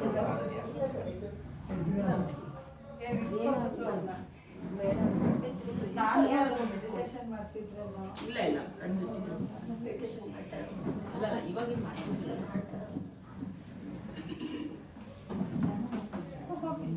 ಅಲ್ಲ, ಇವಾಗ ಕಣ್ಣು ಬಿಟ್ಟಿದ್ರಲ್ಲ, ಇವಾಗ ಕಣ್ಣು ಬಿಟ್ಟೇ ಇದ್ರಲ್ಲ, ಕೇಳ್ತಾ ಇದ್ದೀನಿ. ಅಲ್ಲೇ ಹೋಗಿ ನಿಧಾನ ಹೋಗಿ ಶೈಲಾ ಮೇಡಮ್ ಒಂದು ವಾಟರ್ ಬಾಟ್ಲು ಕೊಡು, ಬಾಟ್ಲಿ ಕೊಡು, ನೀರು ಕೊಡು. ಈಗ ನೋವು ಎಲ್ಲಿಗಾಗಿರೋದು? ಸೊ ನಾವೇನ್ ಮಾಡ್ಬಿಡ್ತೀವಿ, ತುಂಬಾ ಡೀಪ್ ಆಗಿ ಮನ್ಸಿಗೆ ತಗೊಂಡ್ಬಿಡ್ತೀವಿ. ಆಕ್ಚುಲಿ ಅಲ್ಲಿ ನಾವು ಪೆಟ್ಟಾಯ್ತು ಏನೋ ಆಗಿದೆ ಅಂದ್ರೆ ಆಗುತ್ತೆ, ಏನೋ ಆ ದೇಹ ಮೇಡಮ್ ನಿಮ್ಗೂ ನೀರ್ ಬೇಕಾ? ಇಲ್ಲ ಬೇಡಿ. ಇವ್ರಿಗೆ ಅದನ್ನ ಬಿಟ್ಟುಬಿಟ್ರೆ ನಾವು ಮಕ್ಳಿಗಾದ್ರೂ ನೋಡಿ, ಒಂದ್ ಮಗು ಬಿದ್ರೆ ನಾವು ಅತಿಯಾಗಿ ಅದನ್ನ ಮಾತಾಡ್ಸೋದು, ಏನಾಯ್ತು ಅದು ಇದ್ರೆ ಅದು ಹತ್ತು ಬಿಡುತ್ತೆ. ಅಯ್ಯೋ ಏನು ಇಲ್ಲ ಬಿಡಪ್ಪ ಅಂದ್ರೆ ಅದು ಸುಮ್ಮನೆ ಆಗುತ್ತೆ, ಅದು ಅಳಲ್ಲ. ಸೇಮ್ ಹಂಗೇನೆ ನಮ್ಮ ಲೈಫಲ್ಲೂ ಅಷ್ಟೇ ನಾವ್ ಏನಾದ್ರು ಈ ತರದ್ ಆಗ್ತಾನೆ ಇರುತ್ತೆ, ಹೇಳೋದು ಬೀಳೋದು ಏನೇನೋ ನಡೀತಾ ಇರುತ್ತೆ. ನಾವು ಅದನ್ನ ದೊಡ್ಡದಾಗಿ ನೋಡ್ಬಾರ್ದು. ಯಥಾ ದೃಷ್ಟಿ ತಥಾ ಸೃಷ್ಟಿ. ನಾವು ನೋಡೋ ರೀತಿಲಿ ಎಲ್ಲಾನು ಇರುತ್ತೆ. ಈಗ ಅವ್ರು ಅಯ್ಯೋ ನಂಗೆ ಏನಾಗಿಲ್ಲ ಬಿಡಪ್ಪ ಅಂದ್ರೆ ಅದು ಏನ್ ನಿಜವಾಗ್ಲೂ ಏನೋ ಅವ್ರಿಗೆ ಅಯ್ಯೋ ನಾನು ಬಿದ್ದುಬಿಟ್ಟೆ ಇಲ್ಲೇನೋ ಫ್ರಾಕ್ಚರ್ ಆಗೋಯ್ತೆ ಏನಾದ್ರು ಆಗೋಯ್ತೆ ಅನ್ನೋದ್ರೆ ಹಾಗೆ ಆಗುತ್ತೆ ಅಷ್ಟೇ. ಸೊ ಎಲ್ಲ ಅಷ್ಟೇ ನಾವು ತಿಳ್ಕೊಂಡು ಜೀವನ ಸಿಂಪಲ್ ಆಗಿ ತಗೊಂಡ್ಬಿಟ್ರೆ ನಾವು ಅಲ್ಲಿ ಏನೂ ಕಷ್ಟ ಅನ್ಸಲ್ಲ. ನಿಮಗೆ ಎಷ್ಟು ಸೀರಿಯಸ್ ಆಗಿರೋ ವಿಷಯ ಬಂದ್ರು ನಿಮಗೇನು ಅದೆಲ್ಲ ಆಟ ಅನ್ಕೊಂಡ್ಬಿಡ್ಬೇಕು ನಾವು ಅಷ್ಟೇ. ಈಗ ಒಂದು ಸ್ಟೇಜ್ ಮೇಲೆ ಹೋಗಿ ಪರ್ಫಾರ್ಮ್ ಮಾಡ್ತಾರಲ್ವಾ, ಡ್ರಾಮಾ ಎಲ್ಲ ಪರ್ಫಾರ್ಮ್ ಮಾಡ್ತಾರೆ, ಅವ್ರ ಪಾರ್ಟ್ ತುಂಬಾ ಚೆನ್ನಾಗಿ ಅವರು ಪಾರ್ಟ್ ಮಾಡಿ ಬರ್ತಾರೆ. ಬಂದ್ಮೇಲೆ ಅದೇ ಇದ್ರಲ್ಲಿ ಒಬ್ಬ ಭೀಮನ್ ತರ ಹಾಕಿದ್ರೆ ಸ್ಟೇಜ್ ಮೇಲೆ ಭೀಮನ್ ತರ ಮಾಡ್ತಾನೆ ಅಷ್ಟೇ, ಇಳಿದ್ಮೇಲೆ ಅವ್ನು ಭೀಮ ಅಂದ್ರೆ ನಗುತ್ತಾರೆ, ಯಾರು ಹುಚ್ಚ ಅಂತಾರೆ. ಸೇಮ್ ನಾವು ಹಂಗೇನಿದೆ, ಇಲ್ಲೊಂದು ನಾಟಕ ಆಡಕ್ ಬಂದಿರ್ತೀವಿ ಭೂಮಿ ಮೇಲೆ ಅಷ್ಟೇನೆ. ನಮ್ಮ ಪಾರ್ಟ್ ಏನಿದೆ ನಾನು ಅದಷ್ಟು ಚೆನ್ನಾಗಿ ನಾನು ಆಡ್ಕೊಂಡು ಹೋಗ್ತೀನಿ ನಾಟಕ ಅನ್ನೋದು ನನ್ನ ಮೇಲೆ ಡಿಪೆಂಡ್ ಆಗುತ್ತೆ ಅಷ್ಟೇನೆ. ಸೊ ನಮಗೆ ಕೊಟ್ಟಿರೋ ಪಾಠನ ನಾವು ನಿರ್ವಹಿಸ್ತಾ ಇದೀವಾ ಇಲ್ವಾ ಇಲ್ಲಿ ಆ ಜ್ಞಾನ ನಾವು ತಿಳ್ಕೊಬೇಕಷ್ಟೇನೆ. ಅದನ್ನೇ ಬ್ರಹ್ಮಜ್ಞಾನ ಅನ್ನೋದು, ಇನ್ನೇನಿಲ್ಲ. ಬ್ರಹ್ಮನಿಂದ ಬ್ರಹ್ಮಜ್ಞಾನ ಅಂತಂದ್ರೇನು, ಆ ಬ್ರಹ್ಮ ನಮ್ಮನ್ನು ಸೃಷ್ಟಿ ಮಾಡಿದ್ದಾನೆ. ಬ್ರಹ್ಮನ ಪ್ರಕಾರ ನಮಗೆ ಈ ಒಂದು ಆತ್ಮಕ್ಕೆ ಸಾವಿಲ್ಲ, ದೇಹಕ್ಕೆ ಮಾತ್ರನೇ ಜನನ ಮರಣ ಅನ್ನೋದು. ಇದಿಷ್ಟು ನಾವು ತಿಳ್ಕೊಂಡ್ಬಿಟ್ರೆ ಜೀವನದಲ್ಲಿ ಯಾರಿಗೂ ಒಂದು ದುಃಖ ಅನ್ನೋದು, ನೋವು ಅನ್ನೋದು, ಭಯ ಅನ್ನೋದು ಇರಲ್ಲ. ಅದು ತಿಳ್ಕೊಬೇಕು. ನಾವು ಪ್ರಾಕ್ಟೀಸ್ ಮಾಡೋದು ಕಷ್ಟ ಅದನ್ನ, ಬಟ್ ಅದಕ್ಕೆ ಅದ್ರ ಜೊತೆ ನಾವು ಧ್ಯಾನ ಮಾಡಬೇಕು ಅಂತ ಹೇಳೋದು. ಧ್ಯಾನ ಮಾಡ್ತಾ ಮಾಡ್ತಾ ನಮ್ಮ ಜೊತೆ ನಾವಿದ್ದಾಗ ನಮ್ಮನ್ನು ನಾವು ಕನೆಕ್ಟ್ ಆಗ್ತೀವಿ. ಎಷ್ಟು ಜನ ಇದ್ದೀರಾ ನೀವು, ನಿಮ್ಮನ್ನು ನೀವು ಕನೆಕ್ಟ್ ಆಗಿರೋರು? ನಿಮ್ಮ ಜೊತೆ ನೀವು ಒಂದು 50 ನಿಮಿಷ ಟೈಮ್ ಕೊಟ್ಟಿದ್ದೀರಾ? ಯಾರು ಕೊಟ್ಟಿದ್ದೀರಾ? ಹೊಸಬ್ರು ಧ್ಯಾನಿಗಳು ಆಲ್ರೆಡಿ ಮಾಡ್ತಿರೋರಲ್ಲ. ನಮಗೆ ನಾವು ಟೈಮ್ ಕೊಡ್ಕೋಬೇಕು ಅಂತ ಹೇಳ್ತೀವಿ, ಬಟ್ ಮನ್ಸೆಲ್ಲ ಹೋಗ್ಬಿಟ್ಟಿರುತ್ತೆ. ಟೈಮೇ ಇರಲ್ಲ, ಕೆಲವ್ರಿಗೆ ಟೈಮೇ ಇರಲ್ಲ, ಕೊಡಕ್ ಬಂದಿರಲ್ಲ. ಟೈಮ್ ಏನೋ ಮೊಬೈಲ್ ನೋಡೋದಲ್ಲ, ನಮಗ್ ನಾವು ಟೈಮ್ ಕೊಟ್ಕೊಳಕ್ ಆಗಲ್ಲ ಅಂತೀನಿ. ಇಷ್ಟೇ ಇದ್ರು ಇಷ್ಟೇ ಫ್ರೀ ಆದ್ರೂ ಕೊಟ್ಕೊಳಕ್ ಆಗಲ್ಲ. ಅದೇ ತಪ್ಪು ಮಾಡೋದು ನಾವು. ಎಲ್ಲ ಮಾಡೋದು ಕೊಟ್ಕೊಳ್ಳಲ್ಲ. ಮನಸ್ಸು ಚಂಚಲ. ಅದಕ್ಕೆ ಈ ಧ್ಯಾನ ಅಂತಂದ್ರೆ, ಧ್ಯಾನ ಅಂದ್ರೆ ದಿ ಪ್ಲಸ್ ಯಾನ ಅಂತ ಹೇಳ್ತೀವಿ. ದಿ ಅಂತಂದ್ರೆ ಪರಮಾತ್ಮ, ನಮ್ಮೊಳಗಿರೋ ಪರಮಾತ್ಮ. ಯಾನ ಅಂದ್ರೆ ಆ ಆತ್ಮನ ಜೊತೆ ಯಾನ ಮಾಡೋದು. ಯಾನ ಅಂದ್ರೆ ಜರ್ನಿ. ಧ್ಯಾನ ಅಂದ್ರೆ ದಿ ಪ್ಲಸ್ ಯಾನ ಅಂದ್ರೆ ನಿಮ್ಮೊಳಗೆ ನೀವು ಜರ್ನಿ ಮಾಡೋದು, ಇನ್ನರ್ ಜರ್ನಿ ಅಷ್ಟೇನೆ. ನಾವು ಬೆಳಗ್ಗೆ ಎದ್ದಾಗಿಂದ ಕಣ್ಬಿಟ್ಕೊಂಡು ಎಲ್ಲ ನೋಡ್ತೀವಿ, ಹೊರಗಿಂದೆಲ್ಲ ಅರ್ಥ ಮಾಡ್ಕೊತೀವಿ, ಹೊರಗಿಂದೆಲ್ಲ ನೋಡ್ತೀವಿ, ಬಟ್ ನನ್ನೊಳಗೆ ಎಷ್ಟು ದೊಡ್ಡ ಪ್ರಪಂಚ ಇದೆ ನಾವು ಅದನ್ನೇ ನೋಡಿರಲ್ಲ. ಸೊ ಇದು ನಾವು ಕಲಿಬೇಕಾದ ಧ್ಯಾನ ಅಂದ್ರೆ ನಿನ್ ಜೊತೆ ನೀರು ಅಷ್ಟೇನೆ, ಏನಿಲ್ಲ. ನಿಮ್ ಜೊತೆ ನೀವಿದ್ದಾಗ ಹೊರಗಿನ ಪ್ರಪಂಚನೂ ನಿಮಗೆ ಚೆನ್ನಾಗಿ ಕಾಣುತ್ತೆ. ಇಲ್ದಿದ್ರೆ ಅದು ಮಾಡೋವರೆಗೂ ನನ್ನ ಮಗ ಸರಿ ಇಲ್ಲ, ನನ್ನ ಗಂಡ ಸರಿ ಇಲ್ಲ, ನನ್ನ ಅತ್ತೆ ಸರಿ ಇಲ್ಲ, ಕಂಪ್ಲೇಂಟ್ಸ್ ಮೇಲೆ ಕಂಪ್ಲೇಂಟ್ಸ್ ಸಿಗ್ತಾ ಇರ್ತೀವಿ. ಯಾವಾಗ ನೀವು ಧ್ಯಾನ ಮಾಡೋಕ್ಕೆ ಶುರು ಮಾಡ್ತೀರೋ ಆ ಕಂಪ್ಲೇಂಟ್ಸ್ ಎಲ್ಲ ಆಟೋಮೆಟಿಕ್ ಸ್ಟಾಪ್ ಆಗುತ್ತೆ. ಆಮೇಲೆ ಗಾಸಿಪ್ಸ್, ಎಷ್ಟು ಜನ ಗಾಸಿಪ್ ಮಾಡ್ತೀರಾ ಅಲ್ವಾ? ಟೈಮ್ ಸಿಕ್ಕಾಗೆಲ್ಲ ಫೋನ್ ಇಟ್ಕೊಂಡು ಅವ್ರ ಮೇಲೆ ಹೇಳು, ಇವ್ರ ಎಣ್ಣೆ ನಿಂತ ಪಾಪದ ಮನೆಯವ್ರು ಕಾರ್ ತಗೊಂಡ್ರು, ಅವ್ರ ಸೀರೆ ತಗೊಂಡ್ರು, ಇವ್ರು ಒಡವೆ ತಗೊಂಡ್ರು ಹೇಳ್ತೀವಿ. ಅಲ್ಲಿ ಹಿಂದಿನ ಕಾಲದಲ್ಲಿ ನೀವು ನೋಡಿದ್ರೆ ಒಂದು ಅತ್ತೆ ಸೊಸೆ ಅಂತಿದ್ರೆ ಈಗ ಆಗ್ತಿರೋ ಡೈವರ್ಸ್ ಅವಾಗ ಆಗ್ತಿರ್ಲಿಲ್ಲ. ಯಾರು ಅಷ್ಟು ಅವಕಾಶನೇ ಇರ್ಲಿಲ್ಲ ಅವ್ರಿಗೆ ಚಾಡಿ ಹೇಳಕ್ಕೆ. ಇಲ್ಲ ಹೇಳ್ತಿದ್ರು, ಕೇಳೋಕ್ ತಂದೆ ತಾಯಿನೂ ಕೂರ್ಸೋತಿರ್ಲಿಲ್ಲ. ಅಕಸ್ಮಾತ್ ಹೇಳಿದ್ರು ಬೈಯೋರು, ಅವ್ರಿಗೆ ನೀನ್ ಅಡ್ಜಸ್ಟ್ ಆಗು ಅಂತ ಹೇಳೋರು. ಅದು ಯಾವಾಗ ಇವತ್ ಜಗಳ ಆಗಿದ್ರೆ ಅವ್ರ ಅಮ್ಮನ್ ಮೀಟ್ ಮಾಡಕ್ಕೆ ಎಷ್ಟೋ ದಿನಗಳಾಗ್ತಿತ್ತು, ವರ್ಷಗಳಾಗ್ತಿತ್ತು, ಮರ್ತೋಗ್ತಿದ್ರು. ಬಟ್ ಈಗೇನು ಅಲ್ಲ ಅನ್ನಂಗಿಲ್ಲ, ಇಲ್ಲಿ ಫೋನ್ ಇಟ್ಕೊಂಡು ಶುರು ಮಾಡೋದು. ಅಂದಿದ್ 1 ಸಲ ಆದ್ರೂ 100 ಸಲ ಅದ್ ಹೇಳ್ಕೊಂಡಾಗ ಏನಾಗುತ್ತೆ ಮನ್ಸಿಗೆ ಅಷ್ಟು ನೋವಾಗುತ್ತೆ. ಒಂದ್ಸಲ ಇದ್ರೆ ಅದೇನು ಇಲ್ವೇ ಇಲ್ಲ, ಅಯ್ಯೋ ಏನೋ ಅಂದ್ರು ಬಿಡೋದೆಲ್ಲೋ ಬಿಡ್ತೀವಿ. ಅದೇ ಹೇಳ್ತಾ ಇರುವಾಗ ನಾವ್ ಅದಕ್ಕೆ ಎನರ್ಜಿ ಕೊಡ್ತೀವಿ. ಯಾವಾಗ ಎನರ್ಜಿ ಕೊಡ್ತೀವೋ ಅದೇ ಆಗೋಗುತ್ತಲ್ಲ ಅಷ್ಟೇನೆ. ಒಳ್ಳೇದಾಗೋದ್ನು ನಾವು ತಡೀತಾ ಇರ್ತೀವಿ. ಸಿಟ್ಟಲ್ಲಿ ಅಮ್ಮನೂ ಅಂತಾರೆ, ಅತ್ತೇನು ಅಂತಾರೆ, ಬಟ್ ಎಷ್ಟು ಜನ ಅತ್ತೆ ಅನ್ನೋದು ನಮ್ಮನ್ ತರ ಅನ್ಕೊಂತೀವಿ. ಅದೇ ಸೊಸೆ ಅಂದ್ರೆ ಅತ್ತೆನೂ ಅದೇ ಇದ್ರಲ್ಲಿರ್ಬೇಕು. ಅಯ್ಯೋ ನನ್ನ ಮಗ್ಳಿಂಗ್ ಅಂದಿದ್ರೆ ನಾನು ಹಿಂಗ್ ಅಂತಿದ್ನ, ಅದು ಅವರು ಅನ್ಕೋಬೇಕು. ಸೊ ಇಬ್ಬರಲ್ಲೂ ಅಂಡರ್ಸ್ಟ್ಯಾಂಡಿಂಗ್ ಅನ್ನೋದು ಇಲ್ಲ, ಬರ್ತಾ ಆ ತರ ಆಗ್ತಾ ಇದೆ. ಸೊ ಅದು ಸರಿ ಆಗ್ಬೇಕು. ಅಥವಾ ನಾವು ಅಯ್ಯೋ ನಮ್ಮ ಅತ್ತೆ ಹಿಂಗಂದ್ರಲ್ಲ ಅನ್ನೋ ಬದಲು ನಾವು ಧ್ಯಾನ ಮಾಡಿದಾಗ ಅವ್ರ ಅಜ್ಞಾನ ಅನ್ಕೊಂಡು ನಾವು ಸುಮ್ಮನಾಗ್ತೀವಿ. ಮಾತಿಗೆ ಮಾತಾಡಲ್ಲ. ಧ್ಯಾನಕ್ಕೆ ಬರೋ ಮುಂಚೆ ಎಲ್ಲರೂ ಮಾಡಿರ್ತೀವಿ, ಅದನ್ನ ಮಾತಾಡೋದು, ಜೊತೆ ಆಡೋದು, ನಮ್ಮನ್ನು ನಾವು ಪ್ರೂವ್ ಮಾಡ್ಕೊಳ್ಳೋದು ಎಲ್ಲ ಆಗಿರುತ್ತೆ. ಬಟ್ ಯಾವಾಗ ಧ್ಯಾನಕ್ಕೆ ಬರ್ತೀವೋ ಏನಕ್ಕೆ ಮಾಡ್ತಾ ಇದ್ವಿ, ಯಾಕೆ ನಾನು ಅವ್ರನ್ನ ಒಪ್ಪಿಸ್ಬೇಕು, ಯಾಕೆ ಅವ್ರನ್ನ ನಾನು ಒಳ್ಳೆಯವ್ರನ್ನ ಪ್ರೂವ್ ಮಾಡಬೇಕು, ಅವ್ರಿಗೆ ಅರ್ಥ ಆಗ್ಕಾಲಕ್ಕೆ ಅರ್ಥ ಆಗುತ್ತೆ ಅನ್ನೋ ಸ್ಥಿತಿಗೆ ನಾವು ಬರ್ತೀವಿ. ಆವಾಗ ಯಾವ ಗಲಾಟನೇ ಇರಲ್ವಲ್ಲ, ಅವ್ರ ಪಾಡಿಗೋರು ಅನ್ಕೊಂತಾರೆ ಬಿಡು. ಈಗ ಒಂದೇ ಮನೆಯಲ್ಲಿ ಒಬ್ರು ತುಂಬಾ ಬುದ್ಧಿವಂತಿರ್ತಾರೆ, ಒಬ್ರು ತುಂಬಾ ಇನ್ನೋಸೆಂಟ್ ಇರ್ತಾರೆ, ಒಬ್ರಿಗೆ ತುಂಬಾ ಕೋಪ ಇರುತ್ತೆ. ಆ ಥರ ಒಂದು ಮನೇಲೆ ಅಷ್ಟು ಕಾಂಬಿನೇಷನ್ ಇರುತ್ತೆ. ಯಾಕಿರುತ್ತೆ ಆ ಥರ?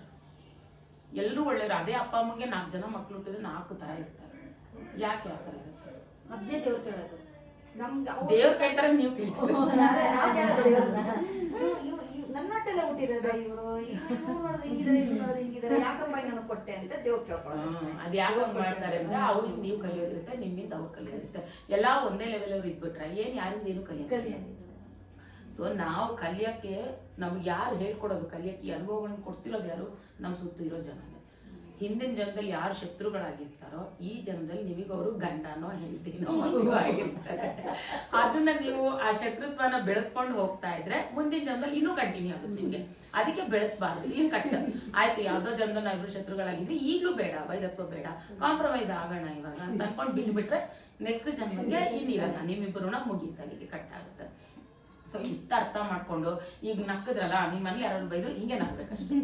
ಅವ್ರು ಹುಚ್ಚಿನಾರು ಅನ್ಕೊಳ್ಳಿ, ಏನಾದ್ರು ಅನ್ಕೊಳ್ಳಿ, ಸುಮ್ಮನೆ ಇದ್ಬಿಟ್ರೆ ಅವರು ಸುಮ್ಮನೆ. ಎಷ್ಟು ದಿನ ಬೈತಾರೆ ನೀವು ಸುಮ್ಮನಿದ್ರೆ? ನೀವು ನಕ್ತಿದ್ರೆ ಅವ್ರು ಎಷ್ಟು ದಿನ ಜಗಳ ಆಡ್ತಾರೆ? ಸುಮ್ಮನೆ ಆಗ್ತಾರೆ ಅಷ್ಟೇ. ಕೇರ್ ಮಾಡಬಾರ್ದು, ಎದುರು ಮಾತಾಡಬಾರ್ದು.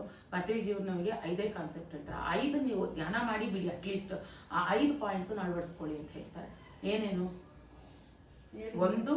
ಒಂದು ನಾವು ಈ ಪ್ರೆಸೆಂಟ್ ಮೂಮೆಂಟ್ ಅಲ್ಲಿ ಇರಬೇಕು. ಇಲ್ಲಿ ನೀವು ಕೂತಿದ್ದೀರಾ, ಕೂತಾಗ ಇಲ್ಲಿರ್ಬೇಕು ನೀವು ಅಷ್ಟೇ. ಅಯ್ಯೋ ಮನೇಲಿ ಹೋಗ್ತಿದ್ದಂಗೆ ಇನ್ನೇನೋ ರಾತ್ರಿಗೆ ಏನು ಮಾಡೋದಪ್ಪ, ಮನೇಲಿ ಯಾರೋ ಬಂದ್ಬಿಡ್ತಾರೆ, ಅವ್ರು ಕಾಫಿ ಮಾಡ್ಬೇಕು, ಟೀ ಮಾಡ್ಬೇಕು, ಆ ಯೋಚನೆಗೆ ಹೋಗ್ತೀರಾ. ಸಾಮಾನ್ಯ ಆಗುತ್ತದು, ಹಂಗೆ ಹೋಗ್ಬಿಡ್ತಾರೆ. ಅದು ಫ್ಯೂಚರ್, ಹಂಗೆ ಹೋಗಂಗಿಲ್ಲ. ಅಥವಾ ಇಲ್ಲಿ ಕೂತಿದ್ದೀರಾ, ನೆನ್ನೆ ಜ್ಞಾಪಕ ಬರ್ತಾ ಇರುತ್ತೆ.